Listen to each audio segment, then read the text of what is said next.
Call to order the Board of Equalization meeting for the City of Dickinson for Wednesday, April 15th, 2026. Let the record show we are missing one commissioner, Commissioner Joe Riddle. First item this evening will be the Pledge of Allegiance.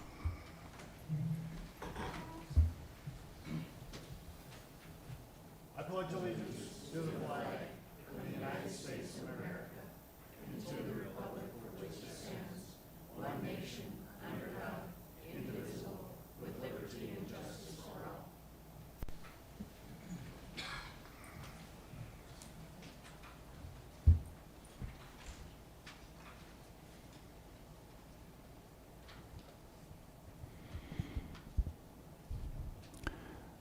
Mr. Dossinger, before we begin, are there any other business that we need to conduct?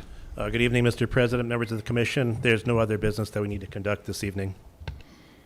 Thank you, Mr. Dossinger. We'll proceed with the regular meeting.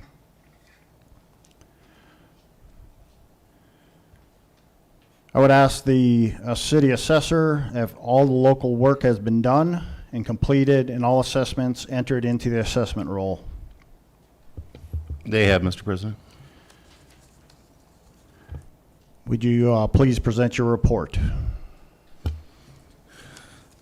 Good morning, actually good afternoon, Commissioners, Mr. Dossinger, Ms. Winko.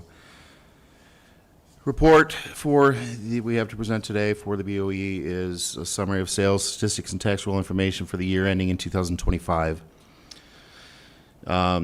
The true and full valuation for 2025 was $1,307,587,588 on the commercial side, and for 2026 it was $1,356,811,768, which is an increase of 3.8%.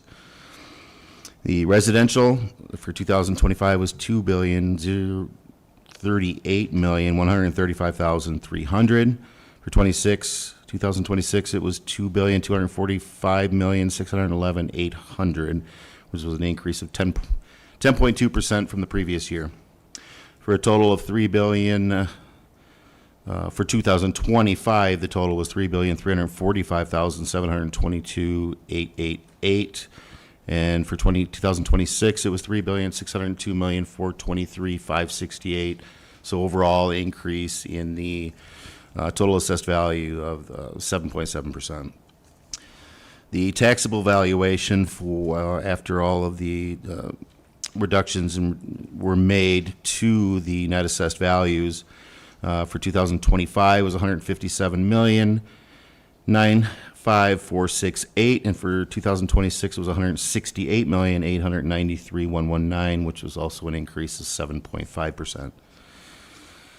During the ratio study that was done previous and reported to the state of North Dakota, similar to what it was last year, we still were below the 90 to 100% range that the state requires to be in compliance. For the commercial side, last year it was 85.7%. The increase was made to bring it up within that range at that time. For 2026, we had similar numbers. We came with 86.4%, which was still below the acceptable range for that ratio to be within, according to the state guidelines.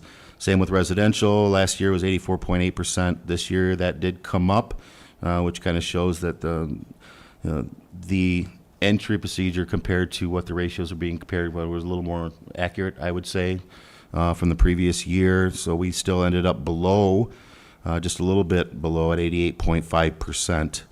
So basically in that, once we applied the ratios to the appropriate use, being commercial and residential, the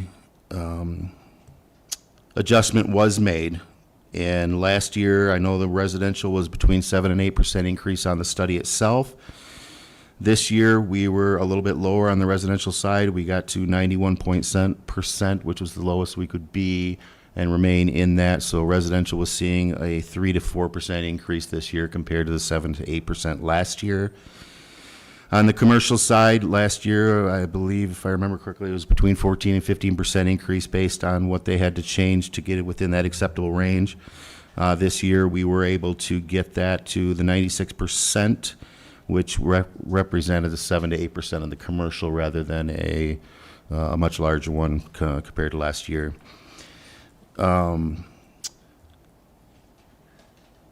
So after that, yes, I kind of went into what I had noted on the lower part of that sheet there. We did have a total of 60 new residential home built in 25, which was a 10% decrease from the previous year of 67 homes from the previous year in 2024 to 25. On the commercial side, we had 20 new commercial structures built in 25, which was a 17% decrease from the 27 that were built in 25 compared to the 2024 year. This is the ratio reported to the State Board of Equalization based on value and includes other categories such as taxable and exempt status to taxable, changes in classification, and possible new construction. Our recommendation at this point that our median ratios are within tolerance according to our study, and is a recommendation that the BOE, Dickinson BOE, accept the tax roll as presented at this time. Excuse me. Thank you, Mr. Dickinson. The Board of Equalization shall proceed to equalize and correct the assessment roll. The board may change the valuation and the assessment of any real property upon the roll by increasing or diminishing the assessed value thereof as a small and shall be reasonable and just in rendering taxation according to North Dakota Century Code 57-11-07. The valuation, the exception is the valuation of any property returned to the assessor shall not be increased more than 25% without first giving the owner or his agent notice of this increase according to North Dakota Century Code 57-11-07. During this session, the board of any person during this session of the board, any person, his attorney, or his agent feeling aggrieved or anything in the assessment roll may apply to the board for the correction of alleged errors in the listing of valuation of their property, and the board may correct the errors as it may deem just, according again to North Dakota Century Code 57-11-04. We will proceed with the first, and that person or that entity, they submitted information to the Board of Equalization, and I would ask the Prairie Hills Mall and their representation to please come forward.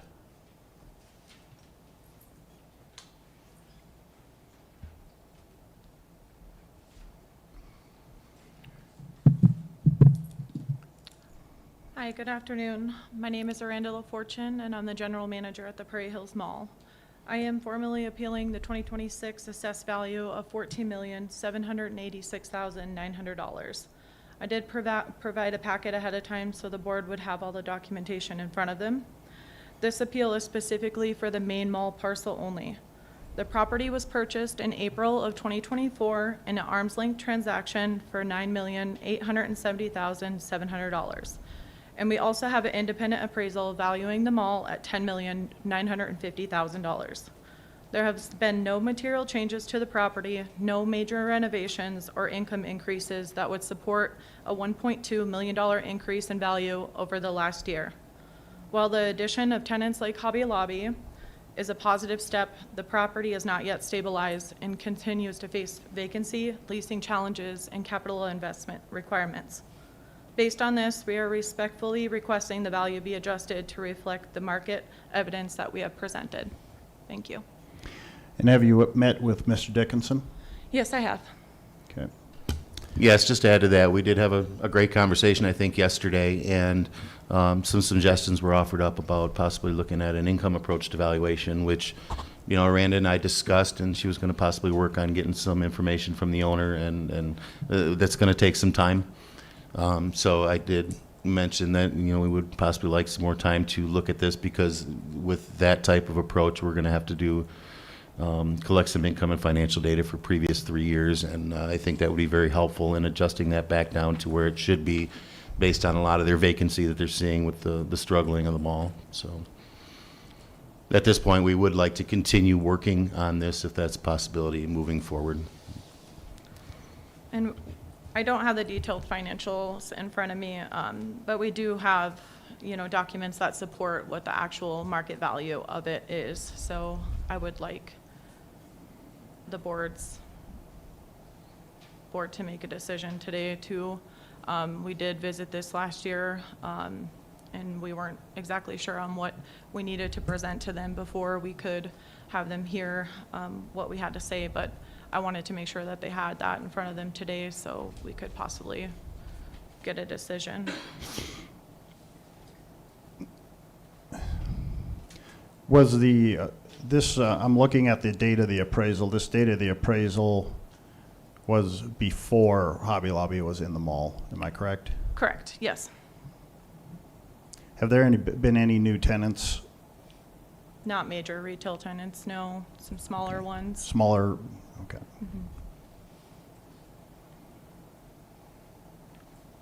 Mr. Dickinson, do you have any, I guess, anything that would, by adding a Hobby Lobby to that facility, the possible increase? At the, I'm just looking at their appraisal, what they have, and that's been done prior to Hobby Lobby being in there. Correct. Correct. Yes. But last year's evaluation would have been when we did have Hobby Lobby in there. Okay.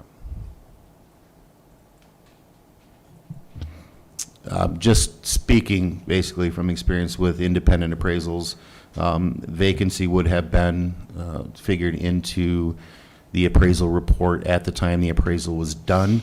So not having Hobby Lobby in there would have potentially lessened the overall value based off of similar properties and their use and their vacancy at the time based off their square foot of leasable space. Last year's valuation, as she just brought up, of course, we, as doing mass appraisal as we do it, we would have not either known. I wouldn't have. You know, I understand that she's had previous conversations with the other assessor that I think believe this was potentially brought up at the time of vacancy and things like that. So I cannot speak on what could have or could not have been adjusted at that time. Like I said, I can look at it now. And I did also offer up the possibility that there is a different form of valuation. We use 3 different forms, and the income approach to that is one of those forms. In a situation like this where you have a mall, malls are struggling all over the country, and a lot of them are shutting down or turning into different types of uses. So really, when you use the market approach and you have no similar comparable properties, you know, you have something like Menards, somebody who's doing really well that's getting an increase, they're falling into a category where they're losing money and they continue to struggle, but it's not as appropriate as doing something as our income approach to value, which solely concentrates on what they're bringing in, what they're spending, and it spits out an end value that's more appropriate to a large retail facility like that. So that was discussed, and like I said, that would take some time. Using any type of comparable, which we don't have, you know, we don't have 6 malls and have sales of those malls within the area that we can, you know, do some type of a market comparable, market comparison to, you know, to better establish where that value to be. It's almost impossible when you have a single unique facility like that in a smaller jurisdiction to come with either the cost approach or that market approach, where, you know, the income approach is definitely going to be a much more suitable, but we do not have that information available to us. And like I told her yesterday, it would be, you know, it would definitely change the end game, but it's just, I couldn't do something without the material from yesterday to today. It's just not possible. Ms. LaFortune? LaFortune. And you said you want a decision tonight. You don't want to wait for the income approach? Not necessarily. I mean, we've been working on this since last year. So did any income statements, were they ever provided to the assessor's office? Income statements, no. We provided the appraisal, all the documentation. Were you asked for the that we income had. approach last year? No. And honestly, I don't think they were even aware or made aware that Okay. that approach was available at the time. No. Do you know, Mr. Dickinson, in '23, I mean, it went from 19 million to 13 million in '24. Do you know, was that an abatement? Do you recall, or did we abate it then, or was that based on the new sale? She's looking right now. We should be able to give that information for you. Or was that, I think that where's that Vanguard's? was Vanguard's commercial reappraisal at that time. Dropped it. I'm correct. So,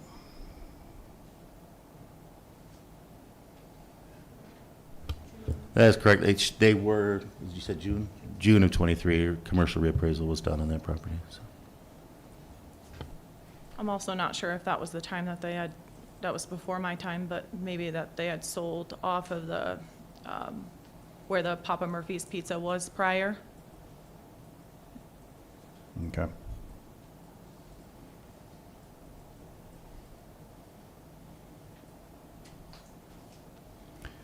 Well, commissioners, do you have any other questions? So you're just looking to abate 25s and 26s, or, I mean, So I did how far file- back are they going back here? No, they're just looking for a reduction this year. This year, Yeah. yeah. Any abatement wouldn't No. be addressed till after this value would be certified. No, they're just looking for a reduction.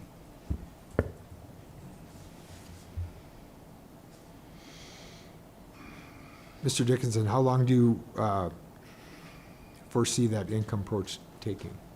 6 months? No, absolutely not. Like I explained to Randy yesterday, literally, if I had the 3 years worth of income, the mall, the current owners have owned it 2 years, from my understanding. And if we had that additional 30, I could literally have the income approach done within 2 hours, 3 hours. So it's not something that would definitely drag out over a long period of time. It's a math formula. Everything's a math formula, and it's just entered into a calculator, and it spits out values based off cap rates and everything else. So. Are we currently applying any obsolescence to this property?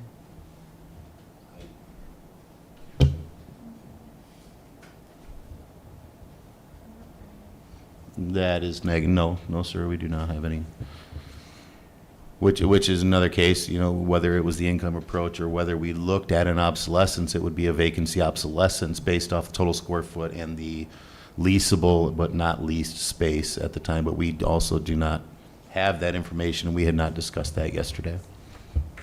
But it would definitely be something we can look at. But I truly believe with the income approach, it would be much more beneficial than just a straight vacancy obsolescence, because that's just a very slim number based off of what could be and what is. Numbers are numbers, math is math. So I still think it would be a much more beneficial approach to you. And this value is still not payable till next year. So I mean, even if I were to get that information, let's say over the next 2 weeks, have it done in a day, we're still looking at being able to make a correction, submitting that, and have it not being payable and the corrected value being presented prior to the taxes being owed. If that makes sense. I guess what I'm trying to understand is, you want us to take it back to the 24 appraised value. How come you didn't abate the 24 taxes in 24? The assessed value, or in 25? So I did come before you guys last year. I had quite a bit of email communication and phone calls and office visits with Mr. Hirschfield. He did not tell me I needed to submit anything to you guys prior to coming to this meeting. So I did not prepare anything to, give to you guys ahead of time. So during that meeting, I was told that you guys didn't have all the information in front of you to make a decision. It just been a lot of back and forth on how exactly we do this. And I am new to this process, so I'll just be completely transparent with that. So that's kind of the timeline of how that worked. I did file an abatement that will be heard later this year for 2025, but I'm trying to be proactive, as a lot of our tenants are on triple net leases, and when we see these increases, some of that cost is passed down to them. And in a market where it's already difficult to fill these, these spaces, I can't imagine that only increasing them is going to be beneficial, not only for the tenants, but, the overall customer experience when they walk in the mall as well. If I could add to, the abatement had been filed, the abatement we received, I believe it was, if I remember correctly, it was last week or 2 weeks ago. 2 weeks ago. It was when it was filed, the county did submit it with us, and that abatement hearing is actually set for June 16th. So that will be addressed at that time, so it is in the process of taking place. I guess where I'm getting, I mean, the appraisal maybe would have justified this value in 2024, but I'm having a hard time getting to that in 26 now. I mean, it's 2 years old, that's a 2-year-old appraisal, so, and obviously you've had some tenants move in there. I mean, I also believe, isn't this part of the Renaissance zone? So any of those new tenants, or they've been taking advantage of the Renaissance zone? It is part of the Renaissance zone, correct. And historically, and this is just me dealing with, certain appraisals over the past 10 years, but, generally, especially once COVID hit, we were honoring appraisals for 12 months because the market was changing so much. And like I will tell everybody in here, I'm personally doing things a little different because I'm me. Okay, I will reach out to you before these meetings. I will advise you on what is the best path for you to take to help us get a better value on your property. I'd like to say something about maybe before the next person comes up to speak, just to generalize a couple other things. But with the income approach, like I said, that's, in my opinion, would be the most helpful to you. If you request that the board make a decision or the commission make a decision today, I have to live with your decision to request that, and I would have to live with the decision that they make to either change or keep that value. But offering that up like I did, I believe I can make a difference in the value and at least give you something to help have a better understanding of the current condition of that retail space. So just honestly speaking, I believe I've given you the best advice I could to let us help you as an office to figure that out. Mr. President, I do have a question for Mr. Dickinson. Mr. Dickinson, with regard to the income-based approach, do we currently apply that to any other similar type properties in the city currently as part of this current assessment? I have not done the research yet to see how many or if how many. I have personally applied it to one other property since I've been here. Okay. I have offered it as a means to some different companies, but at this point, I have applied that, reduced the value, submitted the value to the county, and the process has been moved forward. Well, just to interject, I believe during the reval, Vanguard does send out requesting financial information, but the return is probably about 20%. So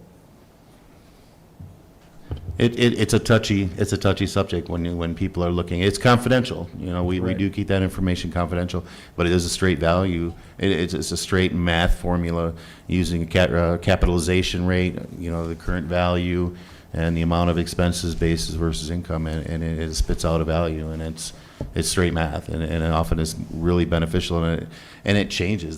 That's something we have to have every year to continue that income approach.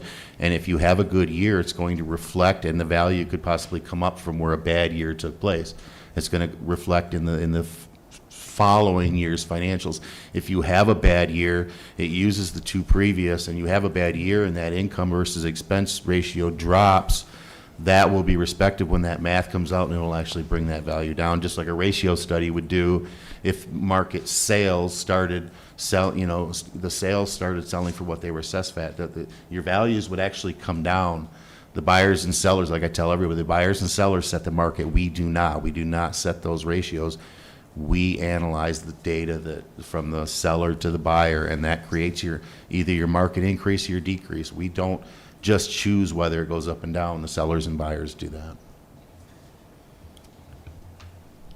I do respectfully understand, but you said it's a buyer and seller's market, and they're, you know, the mall sat on the market for many years. They No, tried to sell it too, I'm you know? absolutely not questioning that. I'm Yeah. just taking this opportunity Yeah. to hear, let other people hear what we've discussed and the things that do tend to affect the market, whether it be the mall or somebody's home or a movie theater, you know, a barber Right. shop, so.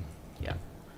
It was hard to understand last year with a 30%, 37% difference, but it's even harder to look at almost a 50% increase from the purchase price to what the assessed value is now. That just seems like a very large gap. Well, prior to the Vanguard appraisal, it was 20 million at one point. So, I guess I would offer to you that this is your decision. We can go with what Mr. Dickinson is, you know,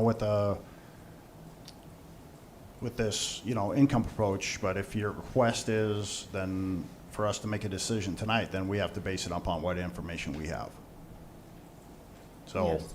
I mean, I guess, I would just have a real hard time adjusting the value until we've had a chance to hear the abatement on the 25s and review the financial information, because if we drop it down and then you review the financial information and then 25s is higher or lower, then we're starting back at square one here again, so. Mr. President, I would agree with Commissioner Frederick on that too. I think trying to make a decision when we have one document instead of two in front of us and a possible abatement, I would agree that it's probably in your best interest to see what that comes in at. If it's in your benefit or to your detriment, I think it still would be beneficial to have that and make a decision off of it rather than ask for something today. Okay. That would be. And I'm not trying to sway you at all, you know, with our decision. I still truly believe that it will be in your benefit to, Is that something to you wish work with to us. do, is provide the income? I'll have to talk with the ownership and see what he would like to do, but and I would be open at any time to speak with them as well. They can call me at any point if they have any type of hesitancy with doing that. I can truly explain. I can send a whole document that explains the whole process according to our national association, because it's done the same way across the whole United States, right. And- including other countries. Our association represents Canada, Australia, all kinds of different countries. It's a very well accepted form of valuation for income generating properties. Okay. Okay, well, you filed this, so we'll have to table this then, this item. So file another abatement for this No, 2026. we'll have to wait for you to provide it. Come back to Mr. Dickinson with an answer if you want to provide the income approach Okay, documentation, or you wish to go forward with the formal protest. okay. Maybe to help you understand, I think if I'm understanding what the president is saying, the commission, is that if we continue to work together, there will be no need for an abatement. If we come to a value that is sufficient and acceptable, we can make that change without the formal approval from the commission to do so. You and I, or the owners, can work this out, and we can make the changes if necessary, if I am understanding that correctly. Correct. Yeah, before the roll's sent over to the county. Which I believe is July. June. It has to be to the June. county by June. So we have a little time. If you could, like I said Yeah. yesterday, the sooner we can get this taken care of. I can have it literally done within a few hours and have an answer to you. So I just want to double check and make sure I'm understanding. You don't want to know what the final number is? Well, we need, Because if it doesn't come back in front of you, yeah, you will not have the opportunity to approve the final number. So I just want to make sure that, it's great if they work it out, but I think you ultimately need to approve it. Yeah, Mr. President, I think that's what I would like to see. yeah. I'd like to see. Well, we're going to have another meeting then, Very, Yeah. very likely. yes. But I think you gentlemen And want to see. we've it. done that in the But past. But if he has the information, he's gonna revalue it. And if they don't agree with the revaluation, then they would come back to us. I mean, he would revalue it with the information. I don't know why that we would need to review it unless they don't agree with the new revaluation. That's true. My only question would be is if you had a question about Mr. Dickinson's revaluation. We are talking. He's the expert, I mean. I agree with you. We are talking a pretty significant property assessment. So that would be my only question. If you're okay with that, that's not a problem. But I just want to make sure procedurally we are all No, on the same page. I completely get that, and my only question would be, had she had her financial information yesterday, I ran an income approach to the value, and I agreed to a value with her, made the change, you would have never known about it. Yeah, Yeah. it would never. I mean, unless- I completely understand, because I want to be, because this environment is a little new to me, so absolutely, I'm glad you asked that question, because I was under the understanding from previous discussions that I've had working my way up to this meeting, is that if something like this is granted, that the changes will be made without continued approval by the commission, but. And I just want to make sure everybody's on the same page. If you're okay No, with that, absolutely, that's 100. fine. Well, I think we can ask Mr. Dickinson to provide us a report of any adjustments that are Sure. being made.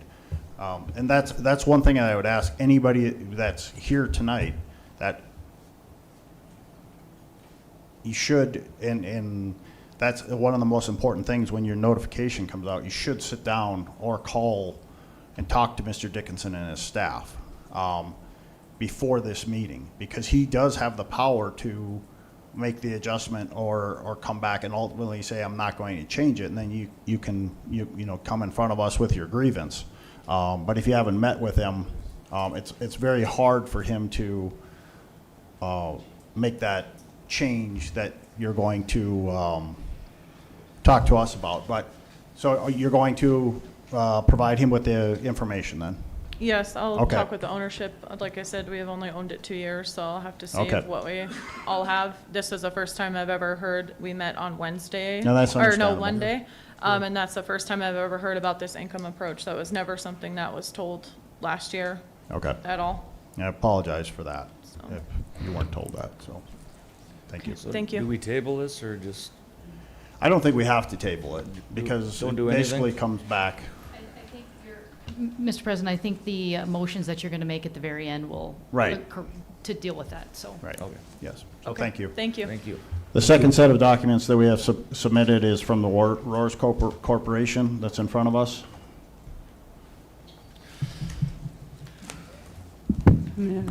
Thank you, Commissioners.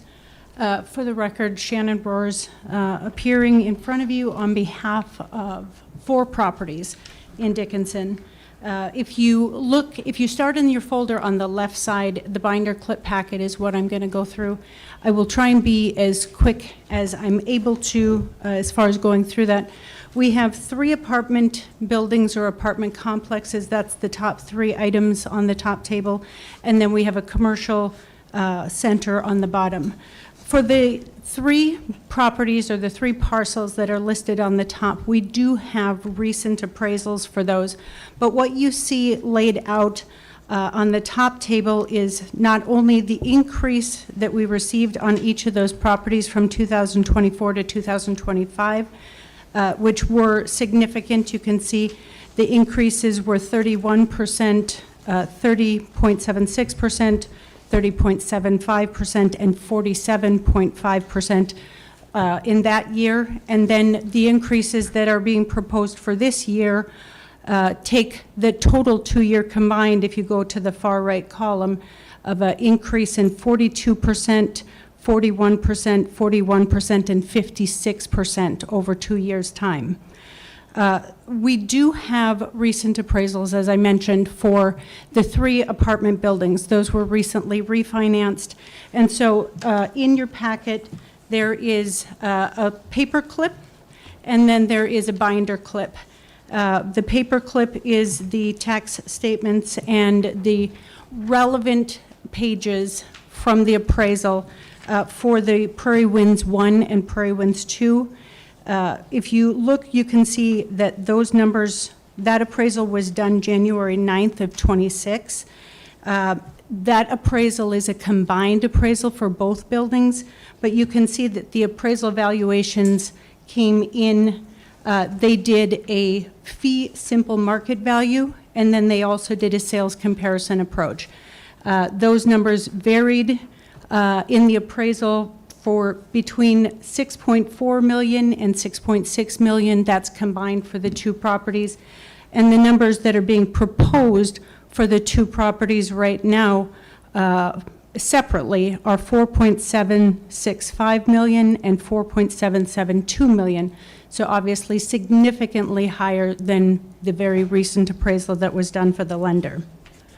I don't know if you want to address these properties individually, or if you want me to kind of go through the whole analysis and then ask questions after that. Ms. Rohr, have you submitted this documentation and met with Mr. Dickinson prior? Mr. President, we did not submit the information. We actually, one of my colleagues has reached out to the assessor's office. I don't want to say definitively it was to Mr. Dickinson, but reached out to the assessor's office on 3 separate occasions and never received a return phone call. So, and just to head off any questions related to income approach. We have these appraisals, they're all very recent. We think this is probably the best valuation that we should be looking at. But also, some of the members on the commission may recall I was in front of you, I think it was in 2019 when you had your prior assessor. We prepared a whole income-based valuation at that time, and we were told by your prior assessor that the city does not consider income-based, so we did not prepare any income-based numbers for this presentation.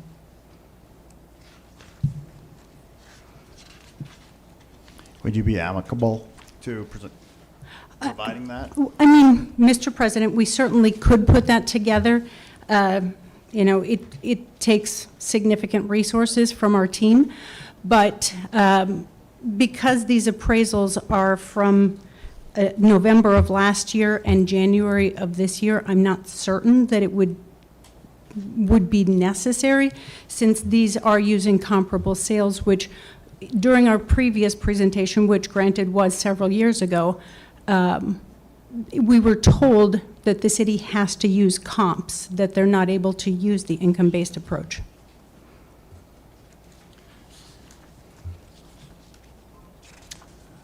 Mr. Dickinson, do you have any rebuttal? Actually, yeah, I'm a little confused on the claim that the city would not accept an income form of valuations. Again, I'll reiterate that this is a national standard that, and if you would provide that you have some type of knowledge that it could have been helpful during the course of a proper evaluation of your properties. The only thing I would have to add that in my experience as well, independent appraisals are, I had a discussion with somebody else today, independent appraisals are probably the most beneficial piece of evidence to provide a correct value to a property. You know, again, we do mass appraisal, and let's say, you know, we have an independent appraisal done on Mr. Friedrich's house on the north end of town. They're going to use comparable properties that are similar and like and closer, and as far as year, construction, condition, everything is specific to a certain area. When you do that in the mass appraisal process, an appraisal would help because it does break down a property. But my only complaint is you do have a difference, and unfortunately, we do have a standard to follow with during the appraisal process. But a financial lending appraisal generally does come out a little differently than an independent appraisal hired by an individual to have it done. So it's definitely a wonderful form of reviewing something of value closer to what other, it breaks it down a little closer to bringing that property into a closer area, region, use, everything. So, Mr. President, Commissioners, I have attached the kind of the relevant portions of the appraisal here. I didn't print them all out for you because they're hundreds of pages, but you do have the valuation and the comps included in there, so you can kind of see that they're using similar properties from this area for their valuation. Obviously, when these appraisals are being used for financing, we are providing the best possible information, the information that puts our property in the best possible light, because we want to have the highest possible valuation for financing. And so obviously, you know, if it was an independent appraiser versus an appraiser for a lender, you may have a slightly separate result. But, you know, understand that when we're trying to get this appraisal, we are trying to get the highest possible value for that property when we're refinancing it.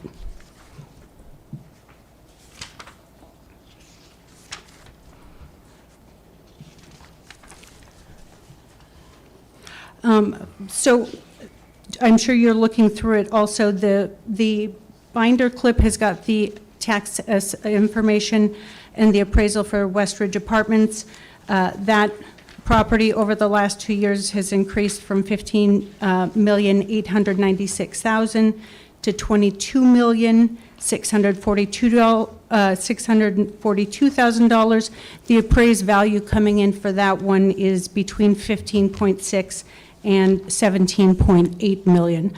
So what we're requesting is that the appraised values, and each one of them has a range, be given consideration for bringing those valuations down in line with their actual appraised value. With regard to the Westridge Market Center, this one we do not have a recent appraisal for, because we're actually still looking towards doing a refinance on that down the road. So if it would be beneficial for me to submit income-based information for that one, we could do that. and could I possibly interject too? Would you happen to have an extra copy of this packet? Because that would, I do. I mean, literally, that would have been very helpful to any prior consideration if I would have had this information. I apologize. Thank you.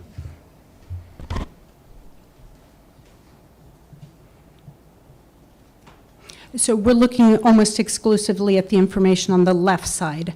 The information on the right side is a little bit more background information, just about the kind of the overall increases in property valuations in Dickinson, Stark County. We have a number, what we're asking for consideration for tonight is these 3 apartment complexes and the commercial retail building. But we do also have a number of vacant land parcels that are both residential and commercial.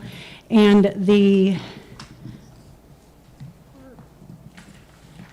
chart that looks like this one with the very large table just shows you that almost every one of those assessed values has increased around 100% over the last 2 years.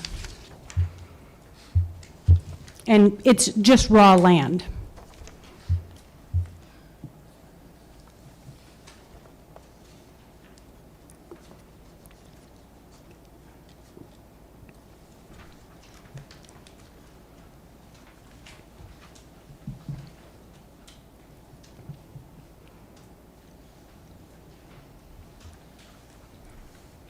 Correct me if I'm mistaken, but didn't we just rezone a bunch of this raw land back so the taxes would go down? We did opt to rezone a number of the residential parcels back into agricultural land because of this issue. So this is really informational. It's not necessarily part of the request tonight. It's really just showing that it's a very, the trend for what we're seeing across the state of North Dakota for increases in assessed value in Stark County as opposed to any of the other counties where we own property, it's exponentially higher in Stark County than any of the other counties where we own property.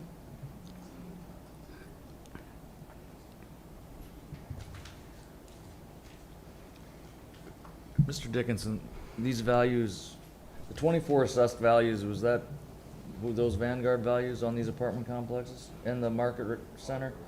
I remember doing a huge abatement on the market center not that long ago either. Because I think the cost of that building was like 12 or 14 million, and we knocked it down to 3, I think. Okay, that would have been something that wouldn't have been requested by us. We haven't requested an abatement Yeah, since, the Market Ridge, yeah, the strip mall out there. Yeah. It was probably within my time on the commission. 2019. I've been here for 9 years. So. The last time I appeared in front of you was 2019. Well, I know we knocked down the West Ridge Market Center, because the cost of that when it was built was like 14 or 15 million, I think, if I remember. And now it's at 3, so I don't know when that was, but.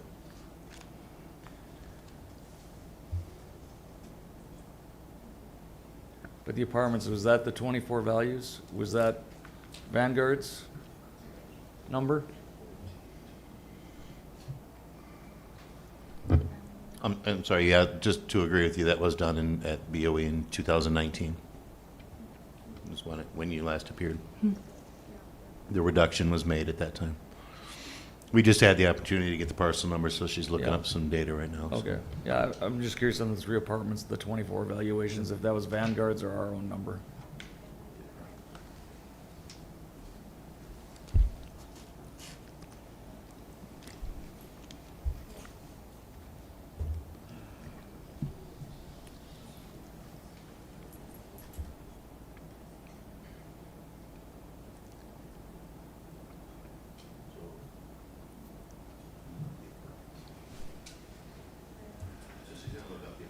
She's gonna look up the apartments at the time, but reval was part of the market center as well after that reduction.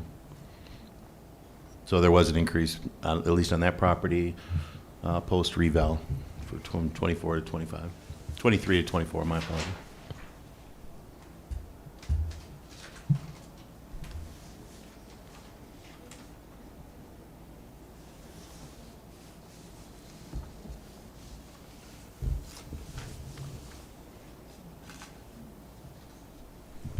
So it looks like all 4 properties, Vanguard was involved in a reval situation from 23 to 24, causing the initial increase.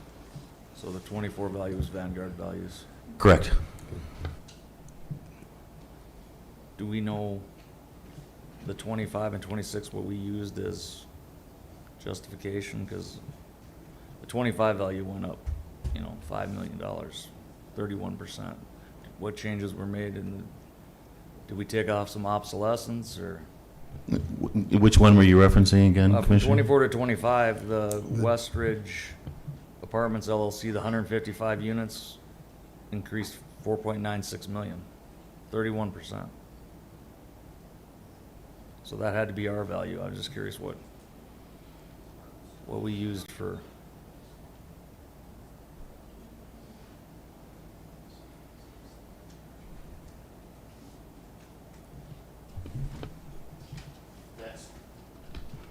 That specific parcel that he's referencing, do you happen to have that parcel number and tell me which one that is?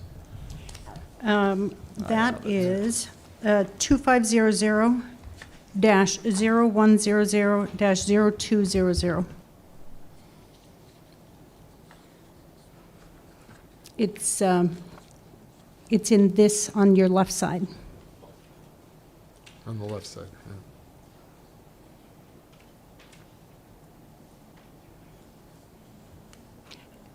Yeah. The real estate assessment says DAB LLC WR1.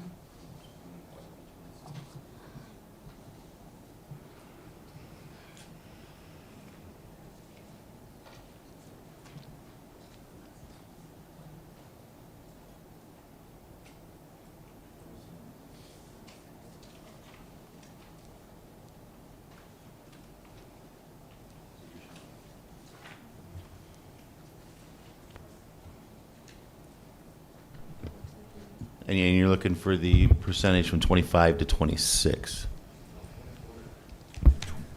The value change from 24 to 25, what did we change? I mean, that's way more than what we increased commercial that year, so. I'm trying to see what else we changed. 'Cause the property didn't change. Do we have financial information or? At this point, I have not found any financial information on this property, but not to say that it was not provided, I just have not been made aware of it. And not obviously having a discussion with you, it hasn't been a topic of conversation at all. We have But not. I would definitely look at that. I just don't have any, Yeah. We have idea where not it may be. provided any financial information to the city since our last request for considerations for reductions in 2019. But there were no significant changes to the building itself. And Commissioner Friedrich, due to the magic of technology, the cost to build Westridge Market Center was $4 million. I must have put a 1 in front of it, but I remember we did an abatement on it, and I Okay, thought it was yes. more than that. So. Yes.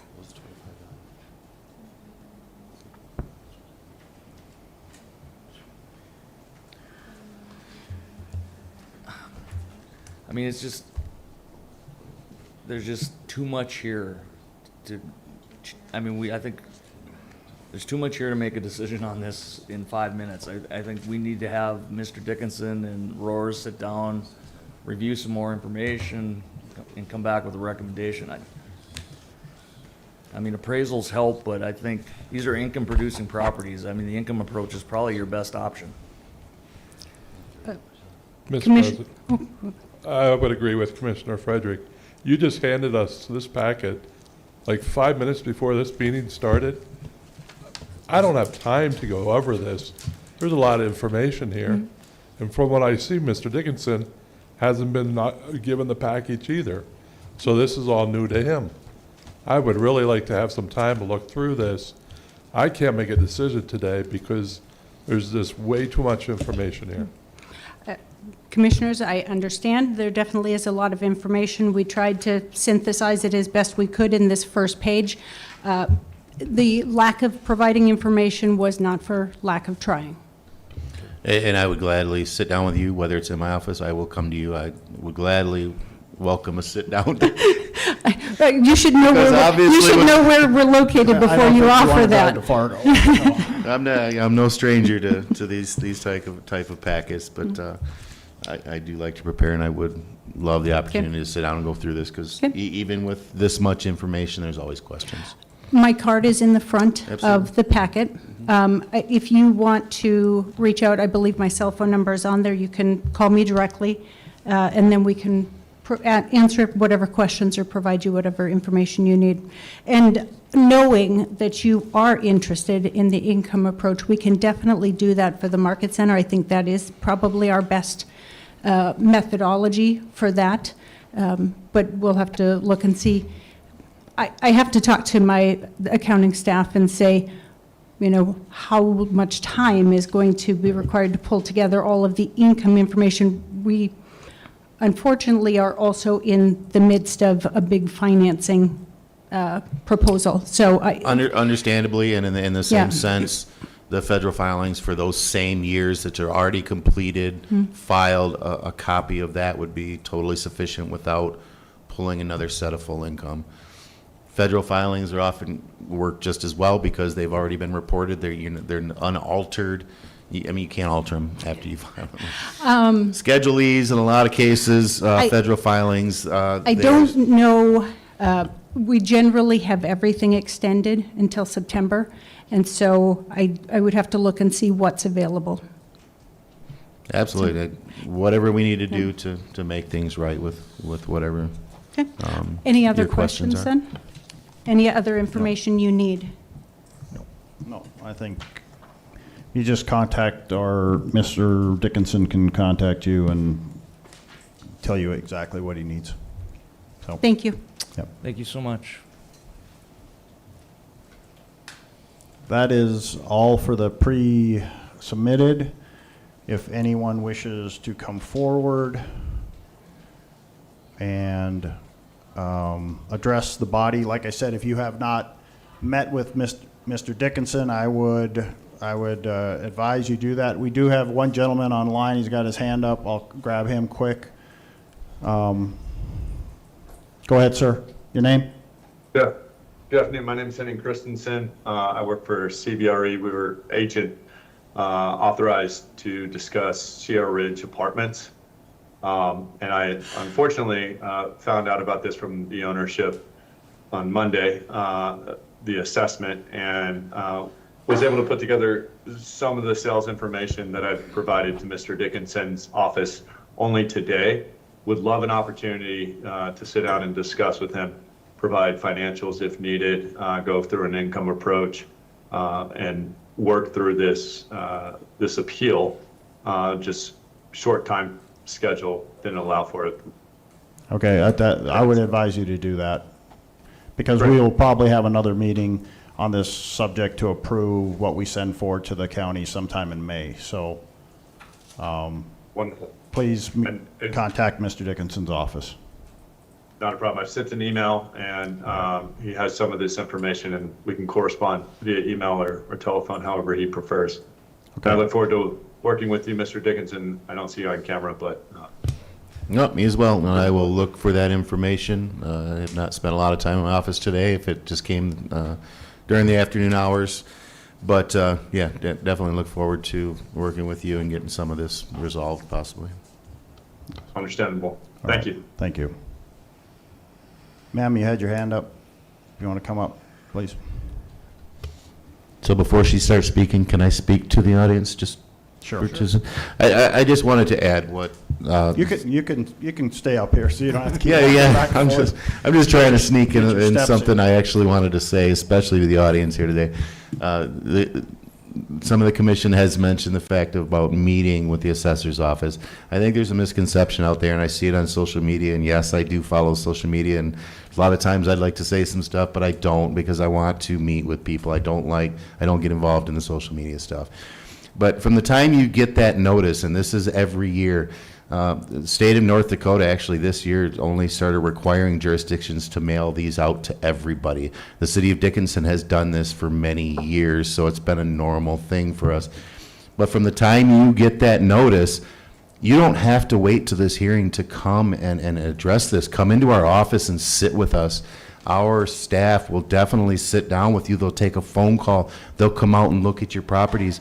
Already, just since those notices went out, we've had 65 calls with 21 inspections with alterations made to properties over the past 14 days. So we are able to make these changes. Come and sit and talk to us. That's the only thing I can always push. Since I started here with the city in December, if anybody has met with me or heard my introductions in here, even back in December, my big thing is community advocacy. It's community involvement. I want to sit and talk in my office. I sat with a gentleman here. I sat with him for 2.5 hours this past week. I have no problem doing that myself, let alone our staff is willing to do the same exact thing, and I will push that till the day I leave here. But please, there's lots of time. It's not a lot of time, don't get me wrong. It's 14, 15 days, sometimes maybe a day or two more. I encourage everybody to come and sit. I will sit face to face with you all day long, anytime during the year. So please, help me be involved with the community by bringing your problems and your assessment questions to us. There's some packets out there kind of explaining that I brought with me from my previous job. It's informational. If it helps people, I put them out. It just explains the process. Every state in the United States is a market value state, and we all do it the same exact way. It's math, it's formulas, and we don't pick and choose. We really don't, and we would really love for you to come and sit and talk to us about this, because it's taxes. We don't set the taxes, we don't set the tax rate, but we set the baseline assessments. So that's the start of it. So we want everything correct. So I encourage you, please come in and sit and talk to me. So. Yes, ma'am. Thank you. Hi, Commissioners. Hi, Mr. Dickinson, everyone here. My name is Camille Sherman, and I have lived in Dickinson since 2002. So I got to live through the boom, all the fun things. I would like Mr. Dickinson to know that my husband and we live on Empire Road. When we had an assessment from 2024, we did call the office. We did have 2 gals from the office come over, and they did not increase our taxes at that assessment. However, the next year, we got to bump up $22,000, and this last one, we just went up $14,200. When I phoned the office to get on the agenda for today, I had to ask somebody to look, hey, when was that last assessment? I was not offered a chance to come in, so please give me a little wiggle room on that. I was not offered a time or an appointment, or hey, come by and chat before the meeting. In fact, I was pretty much told, show up here today like this, kind of cold. So the numbers I pulled, I did myself. I did find the website. I've looked through my neighborhood. I would just like to remind you maybe to take a look at what those gals found 2 years ago. My house was built in the 1950s. A chunk of my young cousins would never live in that house. It's got popcorn ceilings. It's got a very small double garage with no insulation, no water, no drain.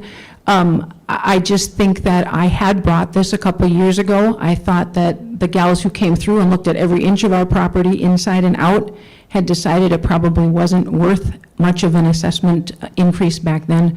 So please know I did reach out to the office. I was directed to come this way. And with that, I will open it up to opinions, questions, etc. Just real quick, could I just have your address so we can bring your parcel up? So if we have, okay, she found it.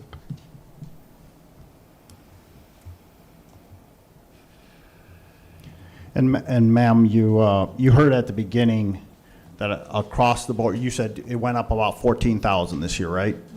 Okay. It's the 3% that everybody across the board got. Some of us, I'll just say, we probably got more than the 3% if we were in the reval area. So, but on average, almost every property in town went up 3%. Almost every property. If you were in the reevaluation area, I can't guarantee you what we've seen. Some people have gone up as much as 20%. Some people went up 10%. Again, that is, as Mr. Dickinson has explained, that is a creature of the market.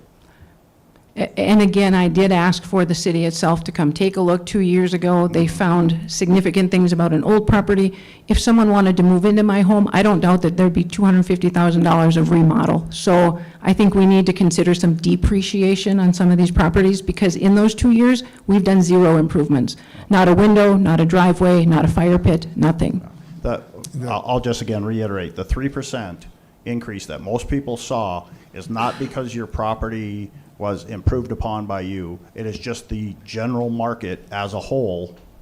And I guess what I wish would happen in this statement, because your property went up 3% or went up 10%, that does not mean that your taxes will go up accordingly. There's no correlation that it goes up 3% or 10% or whatever. That's based upon whatever levy we levy as a city commission. Mr. Dickinson's office makes the determination to adhere. We have to adhere to the North Dakota Century Code, as he stated earlier. We have to be between the 90 and the 90 or the 100th percentile. Right now, we had to bump up from the 86 or 88 to the 91. So that was that 3% that was across the board to everyone.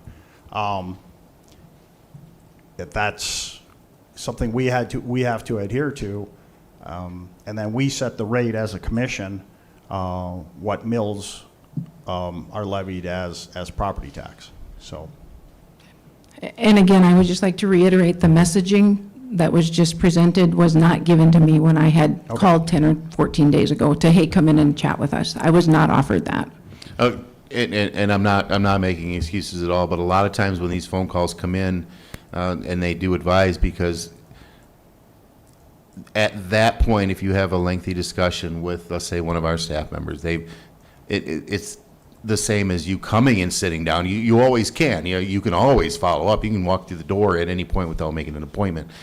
And we're not going to schedule you a time to be heard here on the agenda. You do have the ability to show up, but we don't have the ability to say, at 5:10, we're going to put you in that slot. I mean, it's just based off information I think they received prior.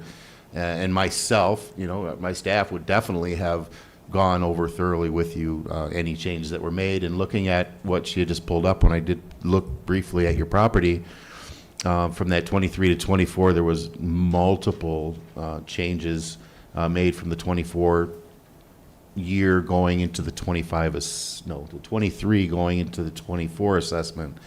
And then the increase from your 24 assessment to your 2025 assessment was our market, which was much higher at that time, because that study, it was just showing that the houses were selling for a lot more than what they were assessed for at that time, and that market capture, that photograph that would have been taken when they did that ratio study back then.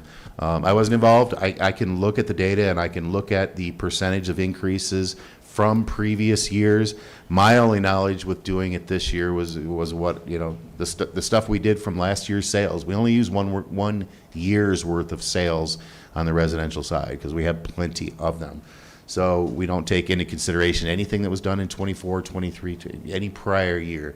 It's solely based off that snapshot from 2025 when we do our study, and when we did it, our numbers were not coming out. So, it just showed us that still homes are selling for way more than what our cost approach or previous market approaches would have been showing for the previous year's value.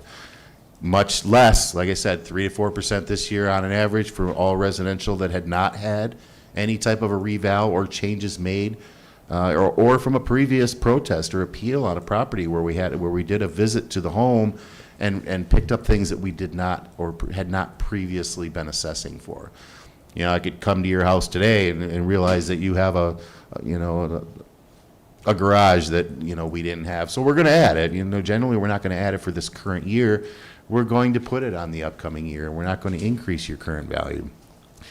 It just means that if you've had that garage for 5 years and we did not have it on the assessment roll, you weren't being assessed for it, you weren't being taxed on it.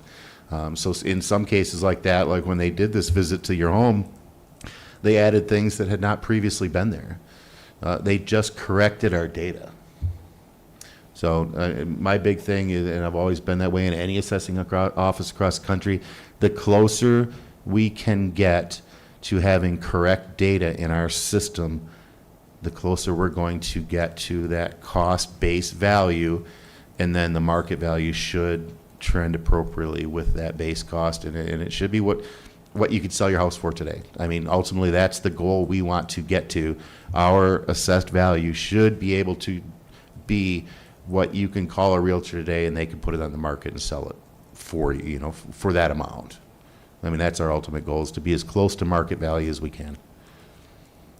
Mr. President, I think Mr. Dickinson had some good points, and I think, we all live in the city too. We all get the same assessment in the mail, and, I did some checking on mine. I looked at local comps, and I think, what we have gone accustomed to is the true and full value is not market value.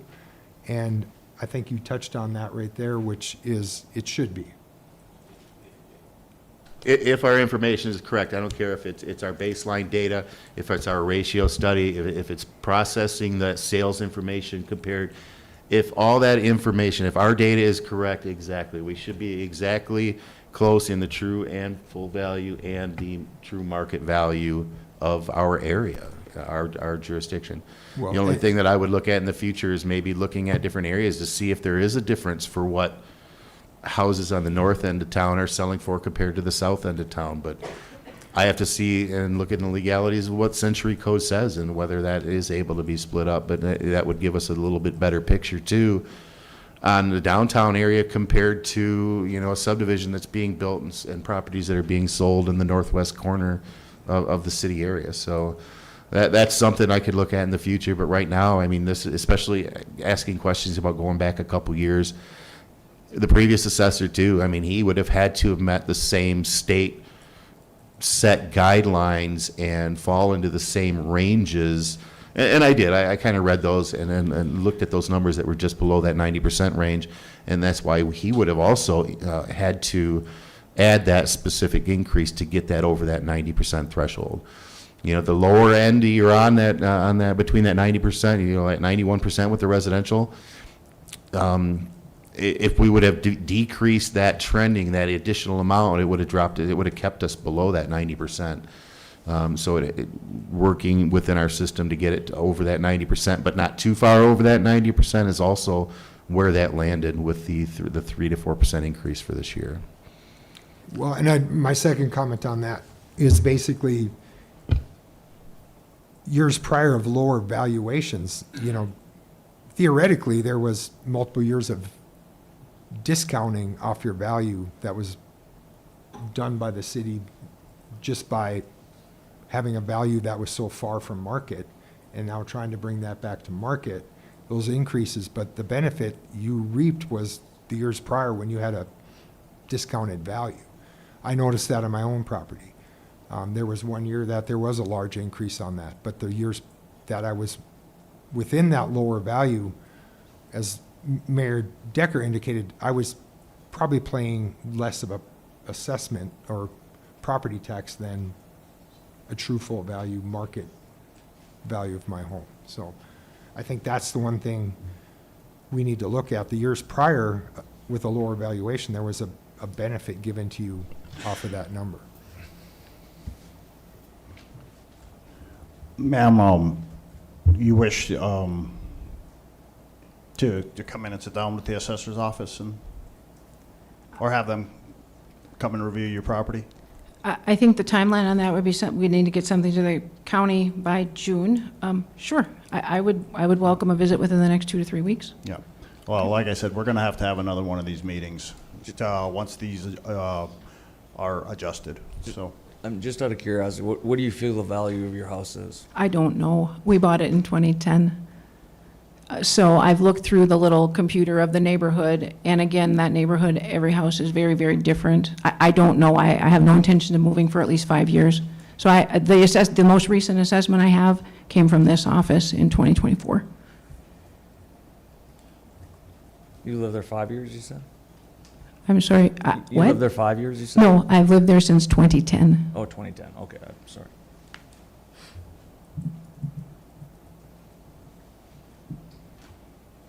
I can tell you what I paid in 2010 compared to now, and this is almost double in price. It's a good investment.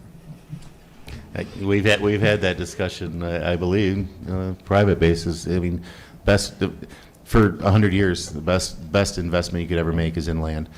Buildings, I'll agree that the condition and the construction of buildings is up and down all the time. We have developers in the area. I've spoken with developers in the area. The problem with the land being an investment, you cannot build more land. The value of land will never, ever, ever go down. I will put $1 million on a bet that says that the land value will ever come down. There are deals. There are people who struggle and will sell property for less than what land value is worth, but the land itself, you can't build more. The land value will never go down. Property values, home values, the condition of homes, when you're looking at the structure side of it, you have deterioration, you have depreciation. You mentioned our system applies a certain amount of depreciation to these assessments every single year.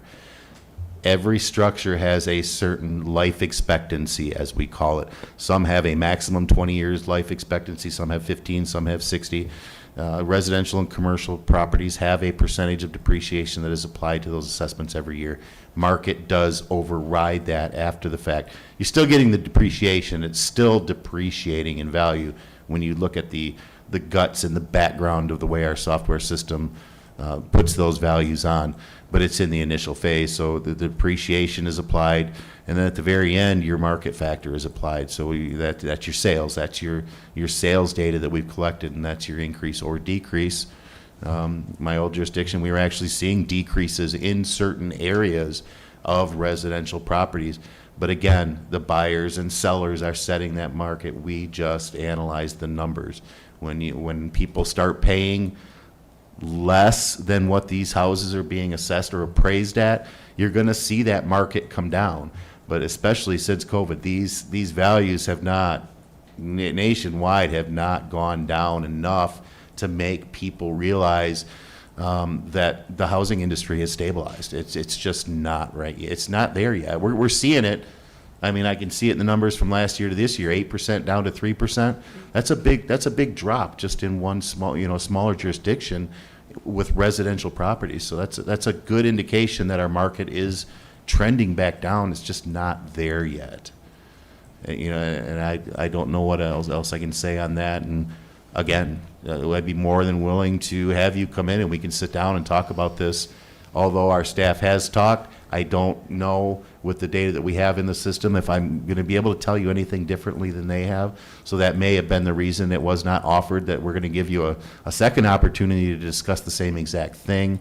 So in defending them as well, they could have felt that they've given you all the information that any one of the 7 of us in this office would have given you. So I would support them in the fact that they probably did whatever they possibly could to provide you the information. And if you feel that you have information that you were not given, we will gladly give it to you if you feel like there's something else that we could provide to reassure you that at least we have our stuff correct. So gladly. Thank you. Thank you. Nothing further. Thank you.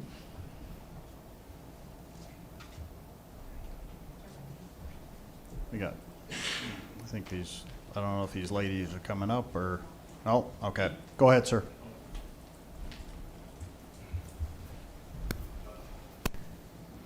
Long time since I've been in front of this podium. Honorable Mayor, honorable council members, Mr. Dossiter, Mr. Dickinson. Name is John Wilczek. I live at 946 29th Street West, Dickinson. Property is 1170-0400-2000. Well, what they have for my true and full value for 25 was $288,100. Value now is at $354,000. We're just under the 25%. We're at 2287. I apologize. There's 2 things I did wrong. I had gotten the notice about, I think I'm in a reval area, and I felt that there was nothing new done to my house, and I was very busy, and I just didn't have time to make an appointment for them to go through the house. And the other thing is, I'm older. I'm over 70. When you put something in small print, I start thinking that it's not that important. And it wasn't until this morning that I read the small print that I needed to call before the 13th, or, in order to talk to somebody. I did talk to somebody. She was very helpful.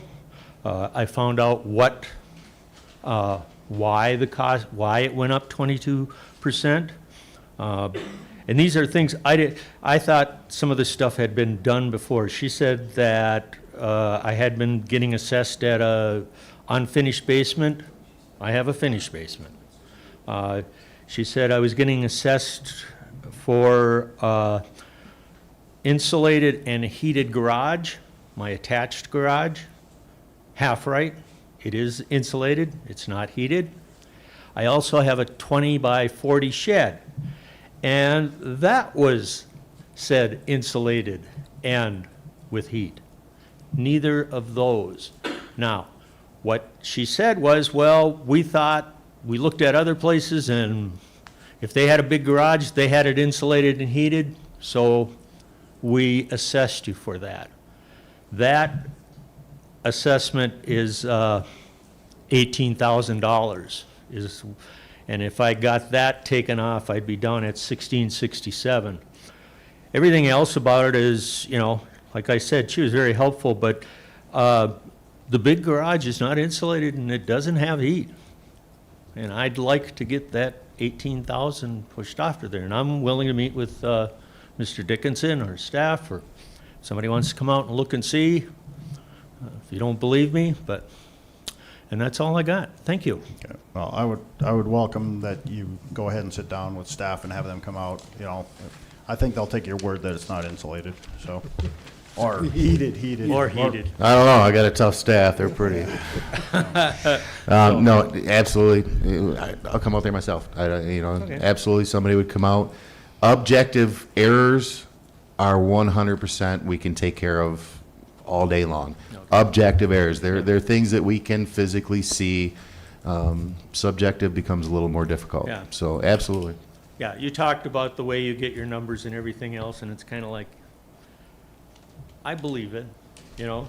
I'd like to say, well, this shouldn't have gone up this high. I don't think I could sell it for 354 or even, You'd be I surprised. think you'd be, You'd be I think surprised. really Yeah. surprised. well, I probably would be, but so. Especially with a Anyway. garage like that. Thank you, and Yeah. have a good evening. Yes, sir, you were, go ahead.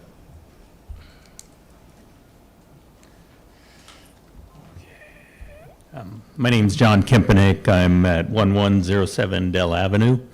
I'm going to keep this short because I'm going to just blame it on ignorance that I should have came in, I guess, understanding, listening to what's going on today, that I should have came in and just sat down and visited with you.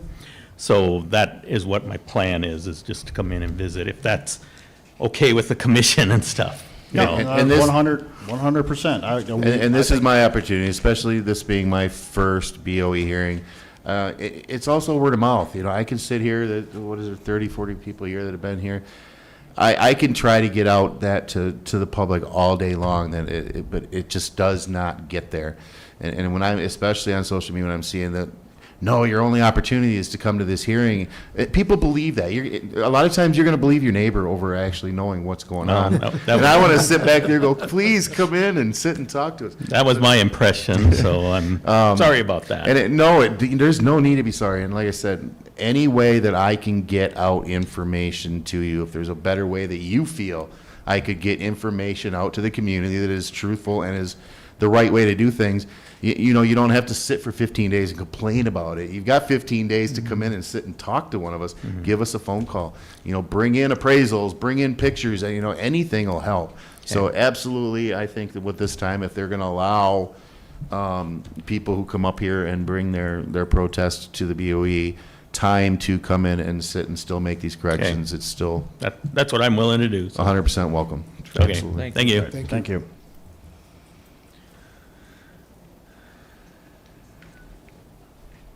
Hi, my name is Willow Toritich. I live at 851 Fairway Street.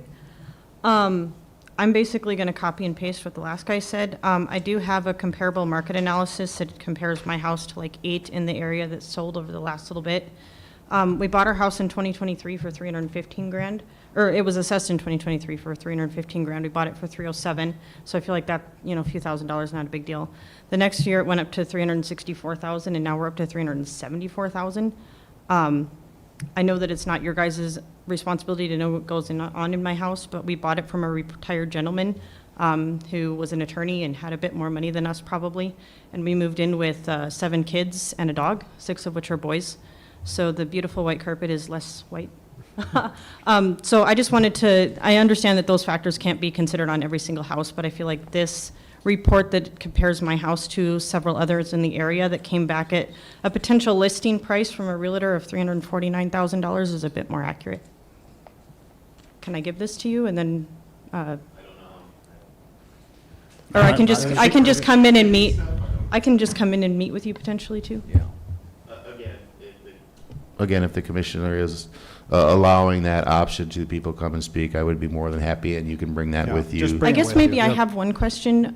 The big, huge price jump from 315 to 364, was there something, because I understand that everything went up 3% this year, and mine is about on par with that, but last year it was like a significant amount.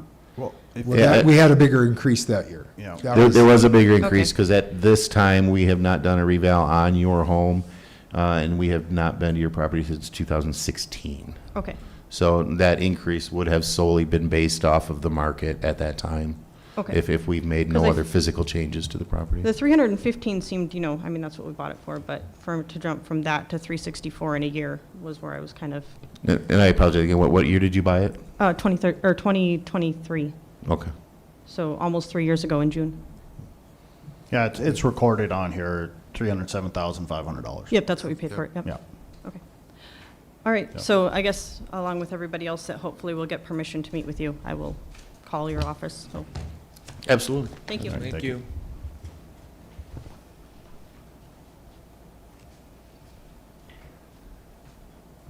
going to be brief about this. Apparently, we're going to meet with you. I do want to bring out, Ma'am, I your do na- want to bring your out, my name name is for your Carly, record? Carly Zock. Carly Zock, Zock. Z-A-C-H. I'm at 996 Mustang Avenue.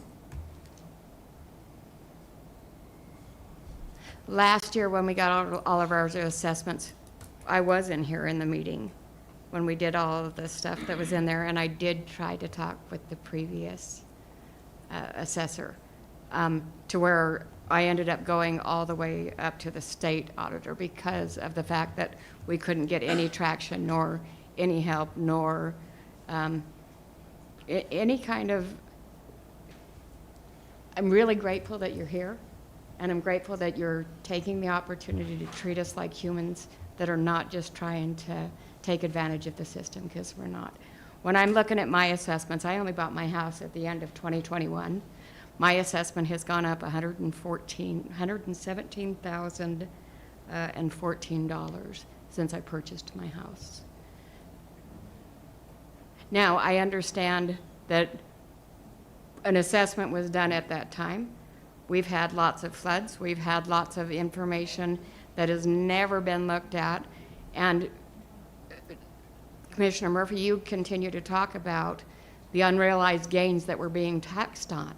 And that's a huge struggle, because in order for me to get the value out of my house, Yep. I'm going to have to sink at least $80,000 into improvements to reach the unrealized gains because of all the damage that I've had from floods, from all sorts of the storm damage. I have to replace the roof again, and have already done that once. But then we've got Well, the your last personal one. property, you won't This is- necessarily have capital gains on the first 200,000. So I will, but only because I Well, haven't. and I mean, But that's just it, Yeah. is that the assessed values that were on everything, and that's what gets me every time that we hear, and when you're bringing it up, is you're talking about unrealized capital gains.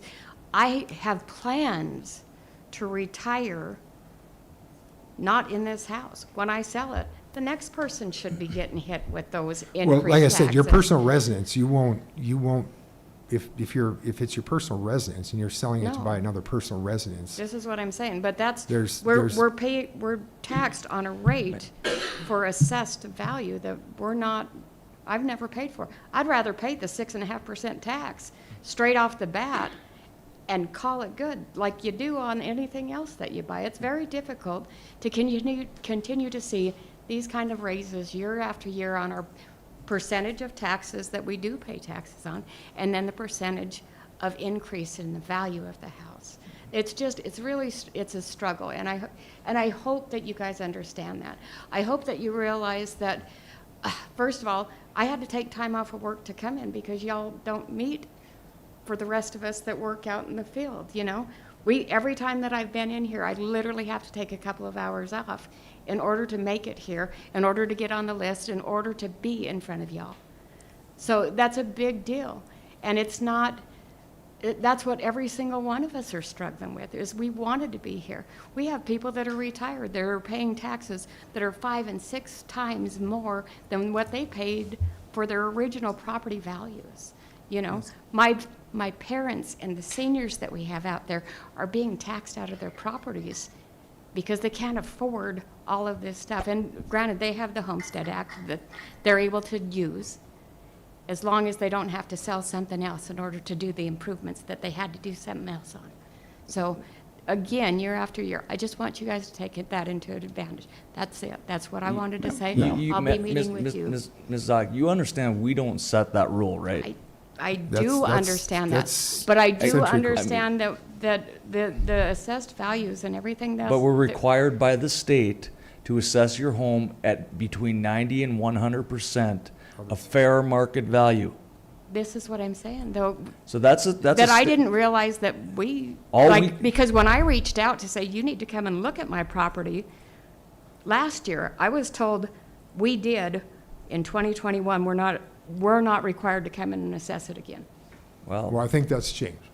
I really hope that's changed. That's all I'm saying, I think Mr. Mr. Dickinson. Dickinson. Yeah, I I really, guess- really hope that's changed I have your property because pulled up. I don't know what damages you've had or the what's whole gone on there. back side of the property, I've had 3 floods in my basement and the entire area. I've had to rebuild the interior of the house itself. I have to go through and put in a French drain around the property because all the cobblestones that are in the back of the property are gathering water that's literally leading into there. I have to put in a new gutter system because the the French drain that was in there has collapsed, which is causing all the flood water damage to the backside, like the entire back of the house. So, Your drain tiles collapsed? That's at the footing? Is that what? yeah. Yep, and I mean, so I know this area. I mean, I know Yep. it. So, Yep, the whole thing collapsed in the back northwest corner of the house. And so I just had a contractor come in just to look at that. It's gonna cost me about $40,000 just for that. Just for that. So, but that's the stuff that I didn't know that we were able to have you guys come in and request it. Is your issue, are you getting drainage from that field? Yep. Yep, and then all the majority of the water and the snow that hits the house drains into that northwest corner, into the gutter system, which is why it's flooding back there. I can see that. Yep. I think that's probably your best bet, to visit with Mr. Dickinson. Yeah. Okay, that's it. Thank I'll you. be- Thank you. Are we allowed to, like, email you some information so that we can set up an Absolutely. appointment so that you My can come email, I in? believe, is on the website. Okay. I have cards available. I don't have any with me, but stop in the office. Absolutely. Through the Can't stop website, in you the can office send it. without taking time If off. my personal email is not in there, which I believe it is, Yep.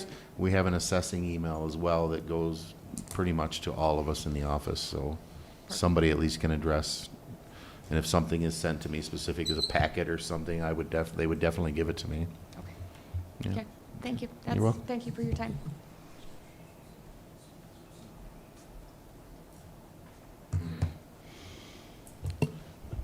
Mr. President, would you entertain a 5-minute recess? Sure. 5-minute recess, and we'll resume. Call the meeting back to order. We have all the respective individuals. Anyone else would like to come forward?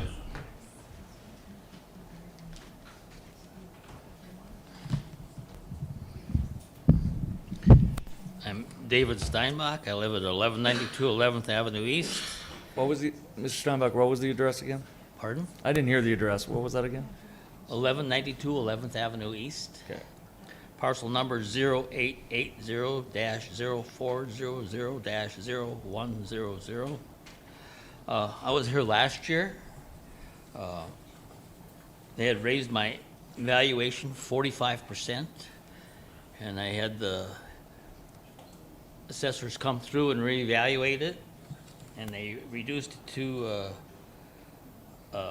317,000 from 345,000.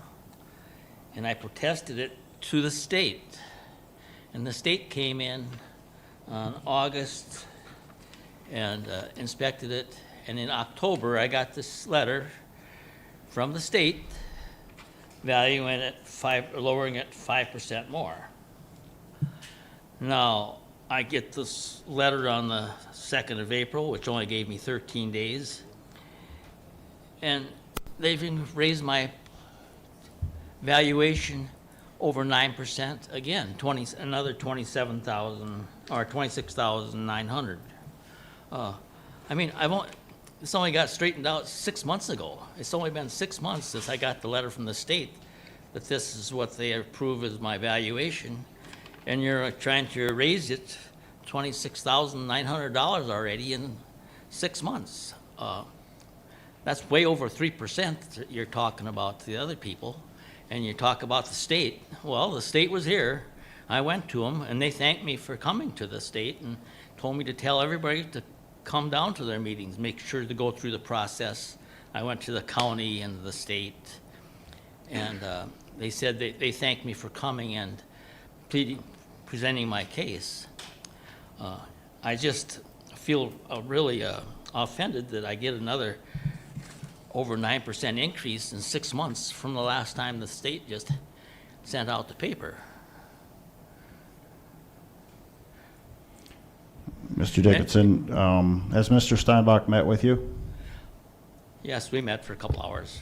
Yes, we did meet, just And this week. he had presented that evidence from the state, and then to you at that time? Yes, he did present that, and in reviewing the documents, the state had assigned that 5% decrease for the 25 assessment year, as he stated. Okay. And just besides the 3%, the additional 6%, what was our reasoning? The additional 6% was just with the 5% decrease to the 25 value. That value had not rolled into the 26 value, so it was the recovery from that 5% reduction from 26 and the trending added to that, going back to the original value. I don't know if I'm explaining that right. So the 25 assessment being lowered, that 5% would not have been reflective in the new 26 value without that 5% applied. So it would have been that 5% plus whatever the trending was, 5% return to the 26 assessment with the trending applied as well. Am I explaining that to appropriately, that you understand what I'm trying to? I guess I get it. Okay. And nothing, you had documentation from the state that lowered it, so I guess I'm I mean, I went to the highest authority. I'm challenged here, so. Yeah, and like I've explained to him, we went to his property. Basically, a total revaluation was done at the time of the contest for that 25 assessment, and if I'm remembering correctly. And there were also some changes made to his property, as we brought up in other situations where a reval was done, except it wasn't considered the actual reval per se. It was part of the visit to his home based off the appeal and follow up on his property. So there were things added as well during that course of time that were not previously assessed, just based off of actual site visit at the request of the taxpayer. So did the state determine the value to be that, or did they just give them a 5% abatement that year? But then No. we had to I'm not understanding why, if that's the value they applied at it, why did we just not add 4% this year, like, or 3 or 4%, whatever it is? I don't know why we have to recover that. Explain that to me. I'm just trying to guess and establish why that was initially removed, or trying to figure out where that additional came from. I know there was things added to the property. Like I said, when our staff went to his property prior to this making it past city, county, and going to the state, they had visited and added multiple things from what I remember to his property that had not been previous. I mean, him and I actually discussed, it's not his fault. It's absolutely not his fault that we did not have it picked up. But in the course of investigating and during the course of the appeal and everything else, our investigation also determined that we were going to make our data correct. Me referencing recovering from that, may be a bad choice of words. I don't necessarily say recovering, but the 5% and then what you pick up on the assessment and add to for the following year, I don't understand if it was actually picked up in that 25 assessment or not picked up, or picked up in the 26. So that part, with that question, I may have to look in a little deeper into that. Because I've struggled in the past, obviously prior to your time, where we'll have people come in for abatements, we'll set a new value, and then we try to recover to that value. The following Okay, so year. my choice of words may have been which wrong. I don't know the history with presented your evidence discussions. that but- sold us on the fact their house in 25 was worth this much. Right. Why we shouldn't be recovering anything. This is what it should be. that should be gospel when it's done. Okay. So. I completely agree, and I know the system's a little bit different than what I'm used to, so I'm going to develop my way of working through some of that where I came from before. We started working on our next year's valuations January 1st. So even during this course of time, if we were to make an adjustment, we just automatically transferred that into the upcoming year and let it roll every year from that. We don't have that opportunity with our software and our provider at this time. We're not able to start building our 27 assessments till after, everything's certified through the city and the county. So it allows us about 6 months to work on it. Mr. Steinbeck, you said the state welcomed you and they wanted everybody to come down there. And that's I what would they welcome, told me. I would welcome the state out here to sit out here and just hold the meeting if they're so open to doing that. They could just hold the meeting for all you guys since they're so open to that. You give me a name on that person that encouraged you? Michelle Strinden. Okay, all right. And then- I'll speak with the lieutenant governor. And then she sent me over to talk to Brian. What is he? Okay. I'll just look at it this way. The state said you're at 300,000. A 3% increase would take it to 309,000 or 310,000 is $70. You agree with that? I don't have a pen, but I'm just Well, doing, I'm just doing quick it's- math. I'm not a it's you better know, than I'm not a rocket science it's better scientist. than better but, you know. than another 27,000. I mean, I don't understand. They came in. They said, "Oh, we don't have you have additions." There hasn't been anything done to my place in over 25 years, and I've always gotten a building permit for everything that was done. So is that 310,000? Mr. Chairman, I do have a question, and maybe this is a question for Mr. Dickinson. So if this, do you have an idea as far as you said that there were additional additions that the city did not have previously recorded against the property, is that right? It may not have been additions. If I said it, additional Things that the city did not have. accessible items. Okay. Correct, Do absolutely. you have any ideas to the value or the increase that those items themselves would have resulted in?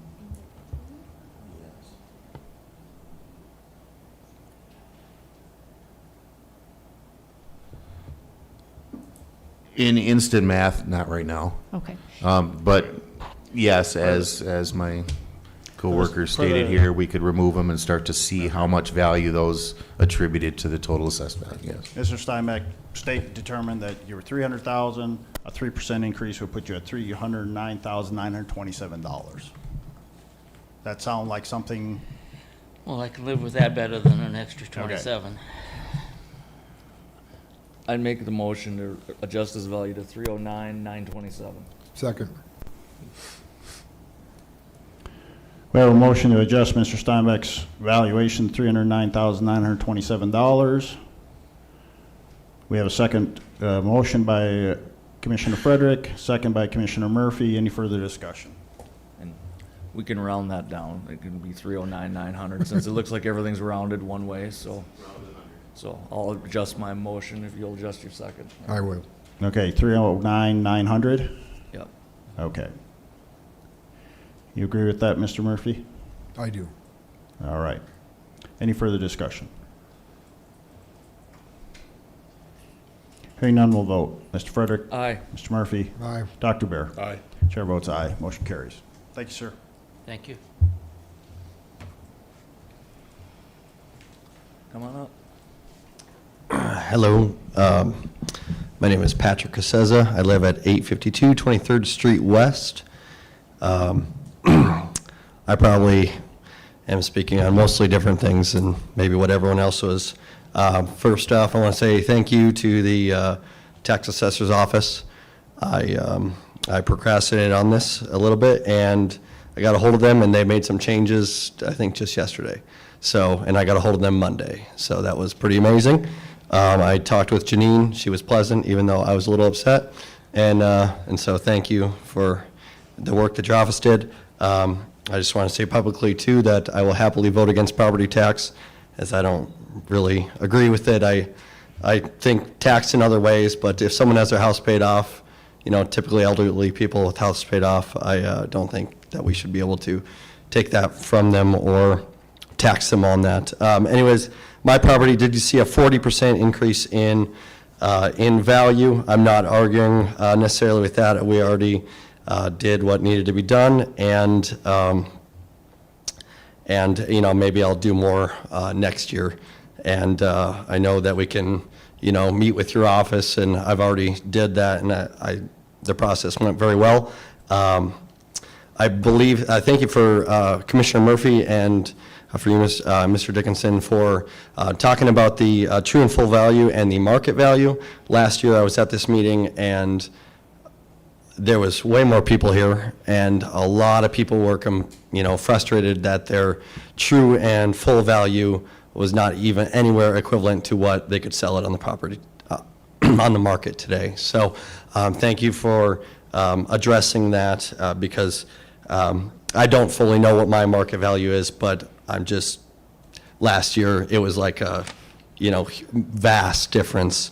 And then I just want to finish with this. My only complaint, I believe, is that it was, I had talked with the lady there, and she had mentioned that, you know, I had failed to have them come in and, you know, reassess my property, which is my fault.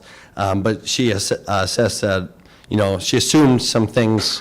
I don't want to say she assumed, but the assessors assumed some things were done, like say insulated and heated garage, and you know, a back patio that was concrete, and you know, and a finished basement. And my only complaint was that, so yes, I do have a finished basement, so I was getting, you know, a discount, like Mr. Murphy said earlier. You know, I was getting a discount, and I don't know when I finished my basement, so who knows how many years that helped me. But it was just the assumption.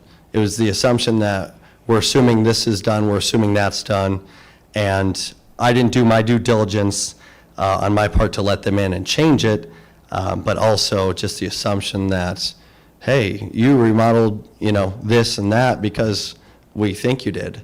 And it just kind of felt, I don't know, yeah, it was kind of offensive in the sense of, well, you know, if there was some communication, I can see, you know, the proper routes, but just an assumption was just kind of left me like, oh, okay, you guys just want more from me or not. Well, so. I think, Mr. Cazetta, Yes, sir. that sometimes the assumption is all they have to go on because they see so many other houses. And if our team isn't allowed into your house, and that's your option, you don't have to allow them in, and that's Right. then they tend to assume. Right. Right. And we don't like that, but it is your option not to allow people on your property. So they look at other comparables. Say they went into 3 houses down the street from yours. Right. And they have X, Y, and Z all similar, and then they look back at yours, and yes, the assumption. And I'm happy that you met with the team and you guys worked it out. I don't know if this is your new value. I pulled up your property. If not, you know, hopefully they work through it with you. And Right. You know, I just encourage you to keep you know, an open dialogue with the assessor's office. Right. So, Right. No, I happily we're not will. the tax assessor's office. It's the assessor's office. So. There we go. Well, and I would add to that, you know, I think a good source to always look at is go to the assessor's office and pull up your property card. Yeah. And review it, and just make sure that Right. it's correct. I think, you know, that's just public data, and I think, you know, to look at that because that's, like you stated, that's your home. You want to Right. make sure that items are correct on there. And so I'm also glad that you had an experience that was somewhat pleasant. Yep. And I just want to add to that, even though you know, we're referencing always about coming into our office, complaining about possibly something being overvalued or on there, you know, like Mr. Steinbeck had mentioned that, you know, we built that with the property. You know, it comes to the same set of, if you tear a shed down in your yard, we may not realize that you tore that shed down in your yard 7 years ago, right. And now we're doing a reval after that 7-year time frame.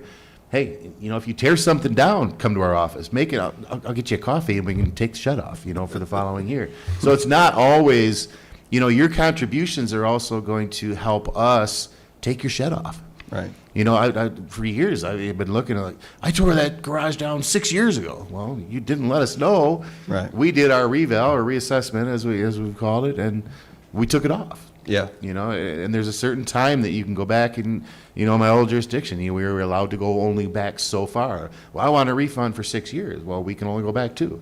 You know, so I think the abatement falls on a similar type of time frame that you can go back and remove some. But it's not always a bad experience. Come in and let us know you tore your shed down, and we'll Yeah. take it off for you as well. So we got to make this equally as inputable. I can't think of a word, but Yeah. you need input maybe from us, and we could Right. also use input from you. It could be in a positive way as well. Right. All right. Well, thank you guys for your time. I appreciate it. Thank you. Anyone else wish to come forward?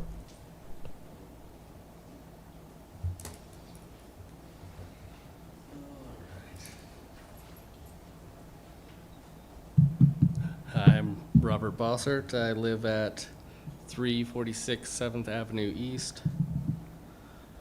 Let me grab my thing first. Mine's fairly simple. I have a CMA I just got checked out that judging from, I think it was 8 sales, 91%, 91.1% of the average was what was the recent sales were for the market value. Hold on one second. I'm trying to pull up my stuff. But I've gotten an increase last couple of years. I think it was somewhere around 3% this year, same as everybody else. But I was just going to say, based on recent sales and the CMA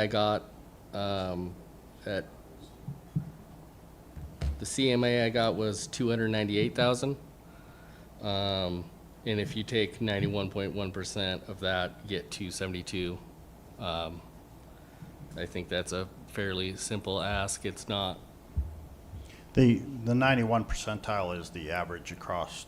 The whole Yeah. city. That doesn't apply specifically. It applies to commercial properties. It applies to residential properties. There's other factors that play into that. We have other ranges of certain numbers that we have to have in line. Mhm. So the 90 to 100% of fair market value, as somebody had mentioned earlier, that's applied across the board, across the whole state. Yeah. And that's a national, an international association standard that we all adhere to.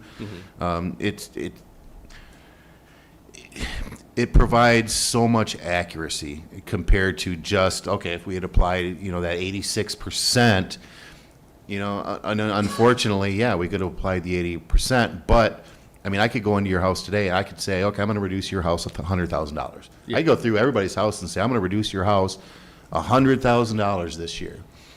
Yeah, that'd be great. Let's do that. But no, it's not going to be great because, this goes so much deeper than the assessment. The assessment is just your base property value number. It's a figure. Mm-hmm. You got to figure what schools need. You have to figure what fire departments need, what parks departments need, what, your government service, your roads and your streets, and you have to have that budget to meet. If I have a $100,000 budget that I need to beat, and then property values are only going to bring in $90,000, I got to figure, shit, I got to make up $10,000 to be able to run my service for the year. So your rates start to go up. So in order for any jurisdiction to meet their budgets, I want accuracy in my assessment because ultimately my assessments, I could lower your assessment, I could raise it. Mm-hmm. If I raise your assessment by an incredible amount and we got all this new property tax revenue coming in, they're going to lower their tax levies, they're going to lower their tax rates because they have enough money in a certain part of that aspect to pay for that budget. It has to equal out at some point. We are going to concentrate on complete accuracy of our data, and it's going to give us a number. But we're just a small piece of that final. Somebody else mentioned at one point, just because your assessment may go up doesn't mean your taxes are going to go up. There's other factors that are going to play into that after the fact. Again, I'm just going to reiterate that we are going to be accurate. We're just going to analyze those numbers. And that standard, going back to that, is just something that the state and Century Code, not even Century Code, the state says we're going to follow this IAAO international recommendation for accuracy, and they're going to require us to stay within that. And then we submit our numbers down to there, and if they have questions or we are out of range, they send, they'll send questions on 20, 30 properties back to us like they did this year. And we realized, okay, yeah, we ended up taking some out of that formula. We had to adjust because the state told us, you're wrong. We're not going to take this until you correct some of this stuff. We're all human. We make mistakes. We included 20 or 30 sales in there that shouldn't have been there. We missed them. We removed them, corrected the data. We haven't heard back from them since, unless they're going to get a hold of us next week and say that retroactively we're not approving your ratio, but Okay. I don't know if that helps, but that 90%, we have to fall in that for every type of property that's out there. Okay, so you're saying the assessment that you guys do, that the taxes can't be, or it can't be assessed for less than 90% now, or Between 90, the state law is it's got to be between 90 and 100% of fair market between value. 90 and 100%? Of Now- like you said, of fair market value. So that study is, if we're out of range, that's telling me we're not. If we're low on those numbers, it's telling me you're going to have to increase guys to have to stay increase. to get in that range I got of the fair market value for our area. And you said you had a CMA of 298, right? Yeah. So we are in the Yeah, correct. you're we're right. in Yeah, the range. You're in the Yeah, range. Right. A So- few years ago, we as a city decided that we would not go to the 90 percentile. We had to defend that in front of the state. And the reason was, and this was when the downturn hit in 2016, 2017 of the oil, we decided not to comply. So I had to go in front of this state board and defend in front of the lieutenant governor why we chose to do that. And my defense was that we were on a downturn of the market, and that we didn't know where the market was going, if oil was going to pick up or if we were going to keep going on a downward slide. And I said that is the reason we chose to stay where we're at. We made no changes. They accepted that reason. But then guess what happens? When oil keeps going up, the housing market, then the adjustments come that much Quicker. Yeah, it just, now we're playing catch up because we got to get into that 90 percentile. You have a guess what's going to happen next couple of years, or? No. If you know, let me know. If you have an answer, let us know. All right. Well, hopefully, like, Invest in real estate. I'm trying. hopefully what, like Mr. Dickinson said, if we get there and we stabilize, unfortunately, we live in an area that's ag and energy-based, and it's a little tough for us to stabilize with such volatile, economies Yeah. that, we're probably always going to be either, like Mayor Decker said, staying firm or playing catch-up. Well, and I've met with several homeowners this year and last year that they got their assessment went up $10,000, $12,000, and they're basing it on their escrow, their escrow jumped way up. Well, when we sat down and went through their escrow account, guess what really went up? The insurance from Property insurance. Yeah, I know. It went up 50%, and their taxes actually went up $100 a year, but their insurance went up $800 a year. Yeah, So, yeah, it hit a lot of us. But yeah, I just wanted to also cover real quick. You guys said that you guys base this stuff off of the ND Century Code. Well, what chapter do you guys have definitions that was the one at the beginning. I'm going to say it's 42, but I thought it was 50. I got it open right here. for? Is it based off of just residency? Is it based off of owner? Is it based off of like what definition do you guys go off of for who's getting taxed? Well, I'll tell you this, it's some mind-boggling reading if you just want to enjoy I've- some time. Yeah, 5207 You can is sit there is the general property It assessment. is 52. North Dakota chapters 57-02 through 57-35 and 57-55. Yeah, you can read through all that. All of that, and stay awake, let me know. I have. Matter of fact, I was just reading 54 in 540101. the original ultimate title to all property in state, and it states right there, original and ultimate right to all property, real or personal, within the limits of the state is in the state. So maybe bill them for my property taxes, and I think we'll be good. Well, they are trying to, and I hope you, anybody listening, watching online and in the room, I hope you're applying for the credit, the $1,600. I should have. I was a little late. yeah, I make think sure it you do. just ended on the April 31st? Or, Yeah. the 1st, Yeah, So. make sure that anybody, it's passed this year, but that is basically oil money coming back to us. You're feeling the issues with what we're talking about today. Right, definitely. And it's a nice thing to get that back. And just looking at the data and how many people in the state of North Dakota, it basically wiped out. When they're not even getting the $1,600 because their property tax was. There's people in the county here that are paying no taxes. I read the what was it, the legislation from what was it, December, that they increased the amount, and then the cap on the 3% on the property tax increase year over year, right? Right. Yeah, No, that's for what us. we can assess. Yes, yeah, Yeah. but that increase, or the increase in that alone, took out like 25 or 30% of people paying property taxes. That's pretty impressive. And it also, I think so what Commissioner Frederick said, I think I've talked to many people that got checks back from their escrow, and they were wondering what it was for. Because That'd be the nice. 1,600, yeah. because the $1,600 came into play, Well- and then they said, well, my house payment went down. Well, because now the mortgage company adjusted the escrow down. So Yeah. reminder, once you file for it, you should probably keep going. Otherwise, you're Yeah. gonna. Put a mark down in before April 1st. So, Well, I think you can apply now, you just won't get it till next year. well, Or is it January? Yeah, it opens in January again, that's right. Okay. Well, Yeah, and I have seen lots of discussion, whether it be on social media or whatever, that they believe that that's going away. I can't guarantee that it's staying or going, but I have heard rumor that that could possibly increase as well. I have, with our association, involved myself in the legislative committee, so I will be heavily involved in speaking or reviewing stuff on the assessment side of things with the legislative session when it begins next year. So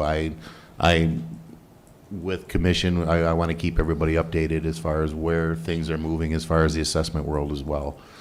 There are, I think, going to be multiple things on there, whether it be property taxes, exemptions, different things, but I will bring that to the commission. I will try to make that as public as I can, and even if it involves a flyer going out every once in a while that I hang on the window out here, if somebody wanted to come in and give me a call too. I'm not saying that I will have all the answers, but I will stay on top of at least what I follow legislation for years. I've been heavily involved in that, and it's a fickle beast. It really is. I mean, Ms. Wanko can do, from the legal standpoint, just trying to interpret some of the legislation, because it's very difficult, and it's more interpretation than legislation itself. So. well, I appreciate you guys letting me talk. All right. Thank you. Thank you so much.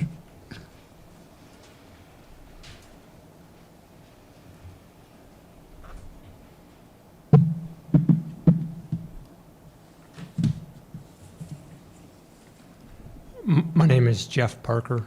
My address is 2485 6th Street West here in Dickinson. Parcel number 1675-0400-0100. I'm going to start out with an administrative question, if you don't mind, for the group.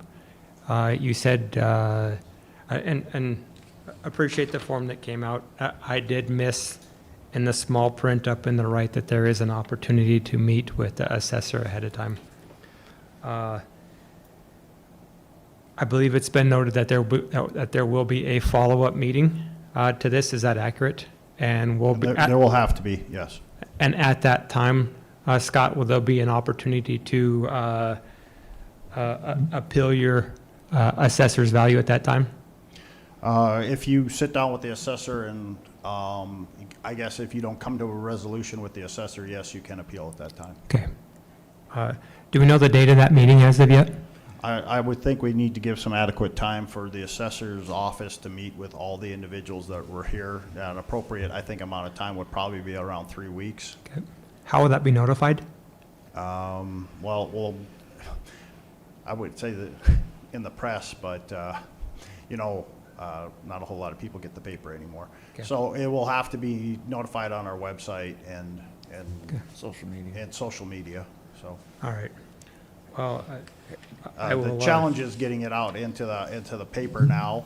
It only comes out once a week, so we have to get it in an appropriate amount of time. And I don't know what the deadlines with the paper, getting it into the paper anymore. Miss Binstock would know that. But yeah, like I said, I think the Dickinson Press is still one of the best ways to notice things. The challenge is it's only once a week, and so we have to rely on other sources, social media. We'll post that in the front of the building here, but I think if Mr. Dickinson can give us what he thinks is an appropriate time frame to work with individuals, we could probably set that date tonight. Gentlemen agree? Yeah, I think so. Yeah, so we'll give you your notice tonight. Well, I think we'll set the date tonight, so. Great. Mr. Parker, I see you're in my neighborhood, so it was in the Revelle area. Yes. You're just a couple blocks from me, but,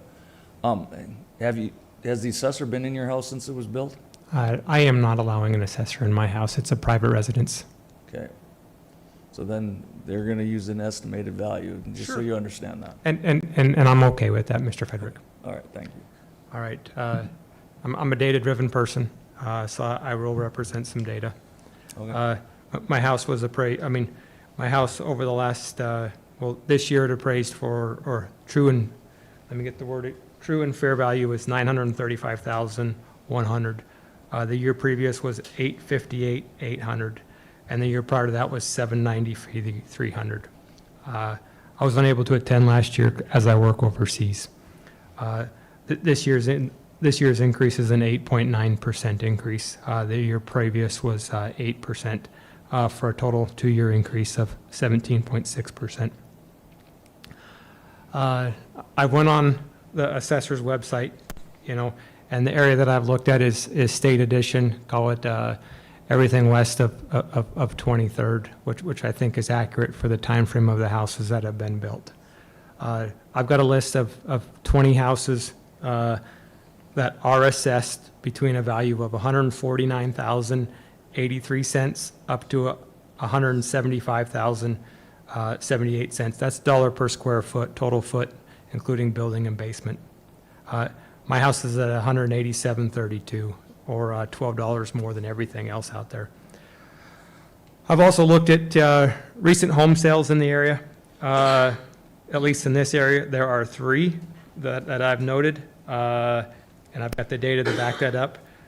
Those 3 recent home sales have an average home sales on a dollar per square foot basis of $168.70 a square foot, and I've got the addresses for there. There's also 3 houses currently for sale in State Edition, at least on the side that I'm at, including one right down the street. The house right down the street is $161.44 a square foot.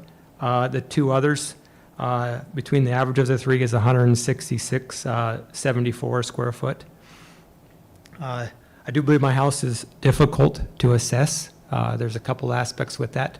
The first, it is a 2-story house. As I've looked at 2-story houses in this area, I have come up with about 3 other than mine that have a basement. As I look at those other 3 houses, that their average assessed value is about $165 a foot, and I'm sitting up there at $187. I think the other challenge with my house is the sheer size. I'd say the data on the assessor site is accurate. It's 4,992 square feet, so it is a large home. I've also tried to look at houses in the area that I've used 3,500 square foot or larger because there's not a lot at this range, and those houses that are greater than 3,500 square foot, the average dollar per square foot is 164.71. Again, I'm at 187. I feel based on the home sales from last year, the houses that are currently for sale this year, as well as comparable houses on my side of State Addition, on the west side of 23rd, that my house is improperly assessed. Would you be able to sit down with Mr. Dickinson? I would. Okay. I would appreciate that, and I think the rest of Yep. the commission would too, present Yeah. that data.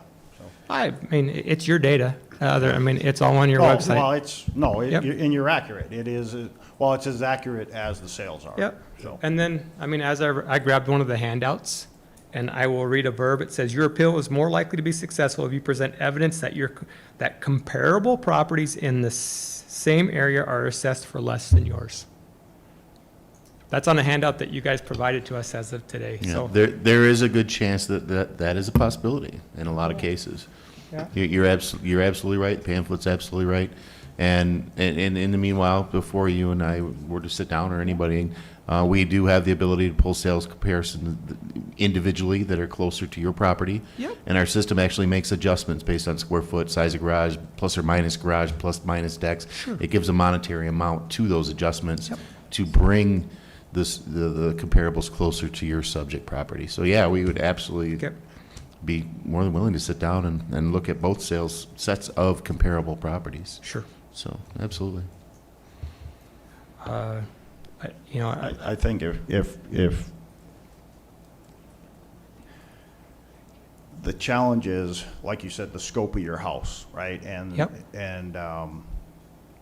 I was just looking at the overhead view and everything. Sure. And there's a couple different things that are added, and Nothing has been added since the house was built in Right. 2016. Well, no, what I'm saying is added to the actual outside of the Oh, property. sure. Yep. And I've also checked, I've checked square foot of the garages and all, my comparables, so Right. I am trying to be as accurate as possible. Right. And I understand that. So I think it would, I would behoove you to sit down with Mr. Dickinson and his staff Yep. and go through those numbers. Okay. And I would like to understand what his hours are and when I can make availability. Yeah, we don't set a schedule. Yeah. schedule. What time is our office open? Okay. We Monday through Thursday, we're open from 7:30 to 5. Okay. And Fridays, we're open from 7:30 to 12:30. All right. And like I said, I'm generally there every day. I do Yep. leave for lunch every day to let my dogs out, and other than that, I try to be there every single And it's day. in the same building, just over. Yeah, absolutely. When you come through the front door, if you continue, well, you can't walk straight. Come through the door, hang a left, and look straight. We're Sure. right across from the main entrance there to the city building. And as was mentioned, Scott, you said if we're unable to get agreement, there will be an opportunity to That is correct. appeal my value at that time. Okay. Great.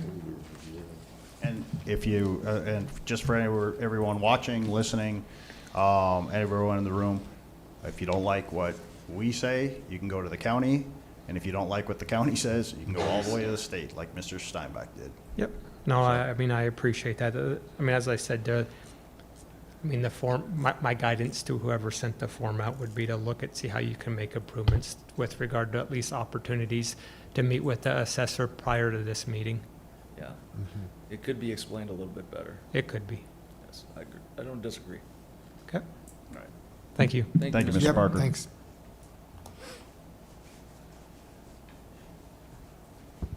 Anyone else wish to come forward?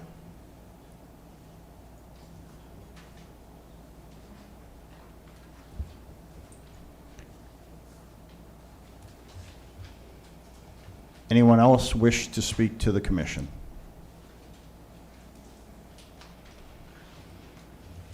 Mr. Dossinger, I don't know if you have correspondence. There's a red on the individual there. I don't know if they signaled in that they wish to converse on the, is that, I don't know. I'll check. Just didn't want to cut anybody off, if that was the case.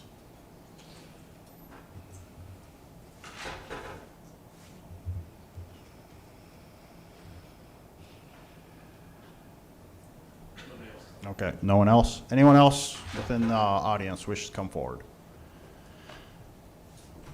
Okay, commissioners, please look at your schedule. Mr. Dickinson, would 3 weeks be enough time to meet with these individuals? And I'm sure you're gonna be inundated by other individuals that are coming in. I guess the biggest thing would be is when do you have to have the final into the county? And staff, you can help out Mr. Dickinson here if he's not familiar. What's that? June? Okay, so we have some leeway through May here coming up. Could I recommend a 30-day time frame? Okay, so 30 Only days. because a lot of these, yes, they're going to be simple discussions, but when we do have a couple of them, the roars discussion may be a little lengthy, and we don't know if we have everything we need.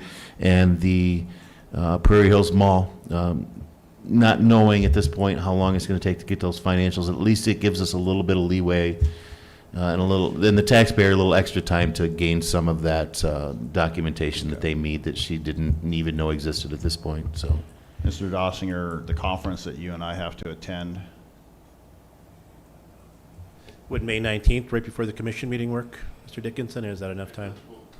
we'll make it work. That's as close to 30 days as possible. Today's the my only 15th. concern is it's before the commission meeting, so We individuals could that- set the time early enough that day. Okay, I'm just want to work with people's work schedules, so, you know. I mean, and if it's a possibility, we can set the date too. And if I have everything I need and we have things completed way in advance, it could be a potential to maybe reduce that. I guess even. I'd like that to- would be up to you. Yeah, at the this point. notification to go out as soon as possible, so, and if we could, like I said, we just, we're limited in, I'm thinking we should look at Thursday just in case we don't get through this before the meeting. here's the- 21st. I think Mr. Dossinger and I are gone on the 21st. Oh, We could also look at the week of the 25th to give Mr. Dickinson and his team some more time, if there'd be a date that the commission would be willing to meet Like at the 4 o'clock 26th? again. 26th? I can make that work. Mr. Murphy? Believe so. Yeah, well, I'm going to double check my schedule here, just so I'm not Yeah, it'll be the agreeing to something that I'm 26th, the after Memorial Day. out of town at. That'll be Tuesday, the 26th after Memorial Day. Yeah, so I'm gonna double check my.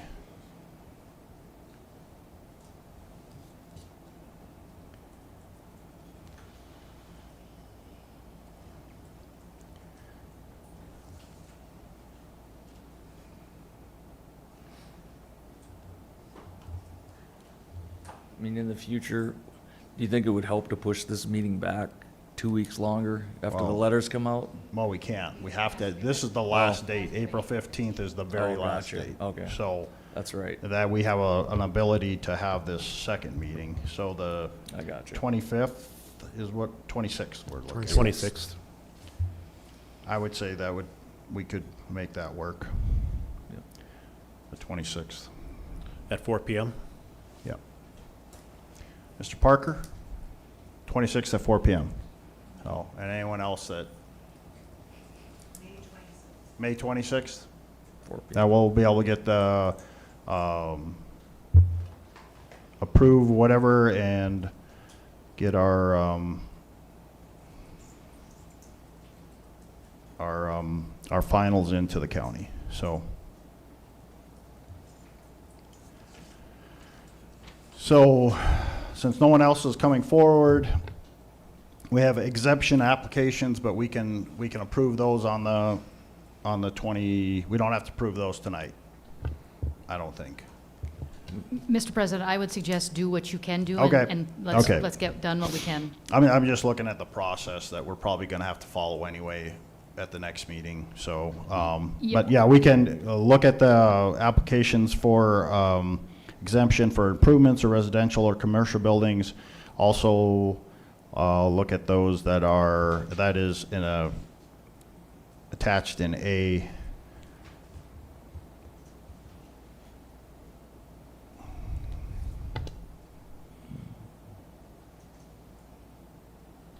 I do believe we have submitted all our application. We have no dispute on any of the exemptions, and we would recommend at this point that they all be approved either way, whether it's today or at an Okay. extended meeting in the future. We can go ahead and approve this. I don't think the exemptions are going to change. They're pretty much the standard exemptions every year, Yeah. so. Does anyone have any questions on the exemptions? I'd make a motion to approve the exemptions for 2026. We have a motion to approve exemptions by Commissioner Frederick, Second. second by Commissioner Bear. Any further discussion on the exemption list? Hearing none, we'll vote. Mr. Frederick? Aye. Dr. Bear? Aye. Mr. Murphy? Aye. Chair votes aye, motion carries. This meeting,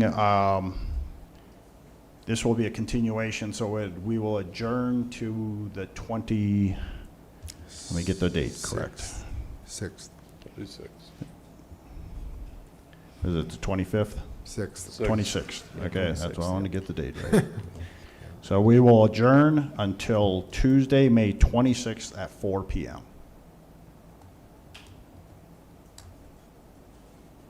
Hoping that's correct procedure, but that's what we're going to do. Just to the, making sure I'm looking at the right ladies. Other than that, obviously for subsection F here on the agenda, that does provide that after the board does meet, neither the governing body or the city of the Board of Equalization shall change or alter any assessment. So I'm presuming for the ladies in the back, that that's what we will do at the next meeting. Yeah. Correct? Yeah, Okay. yeah.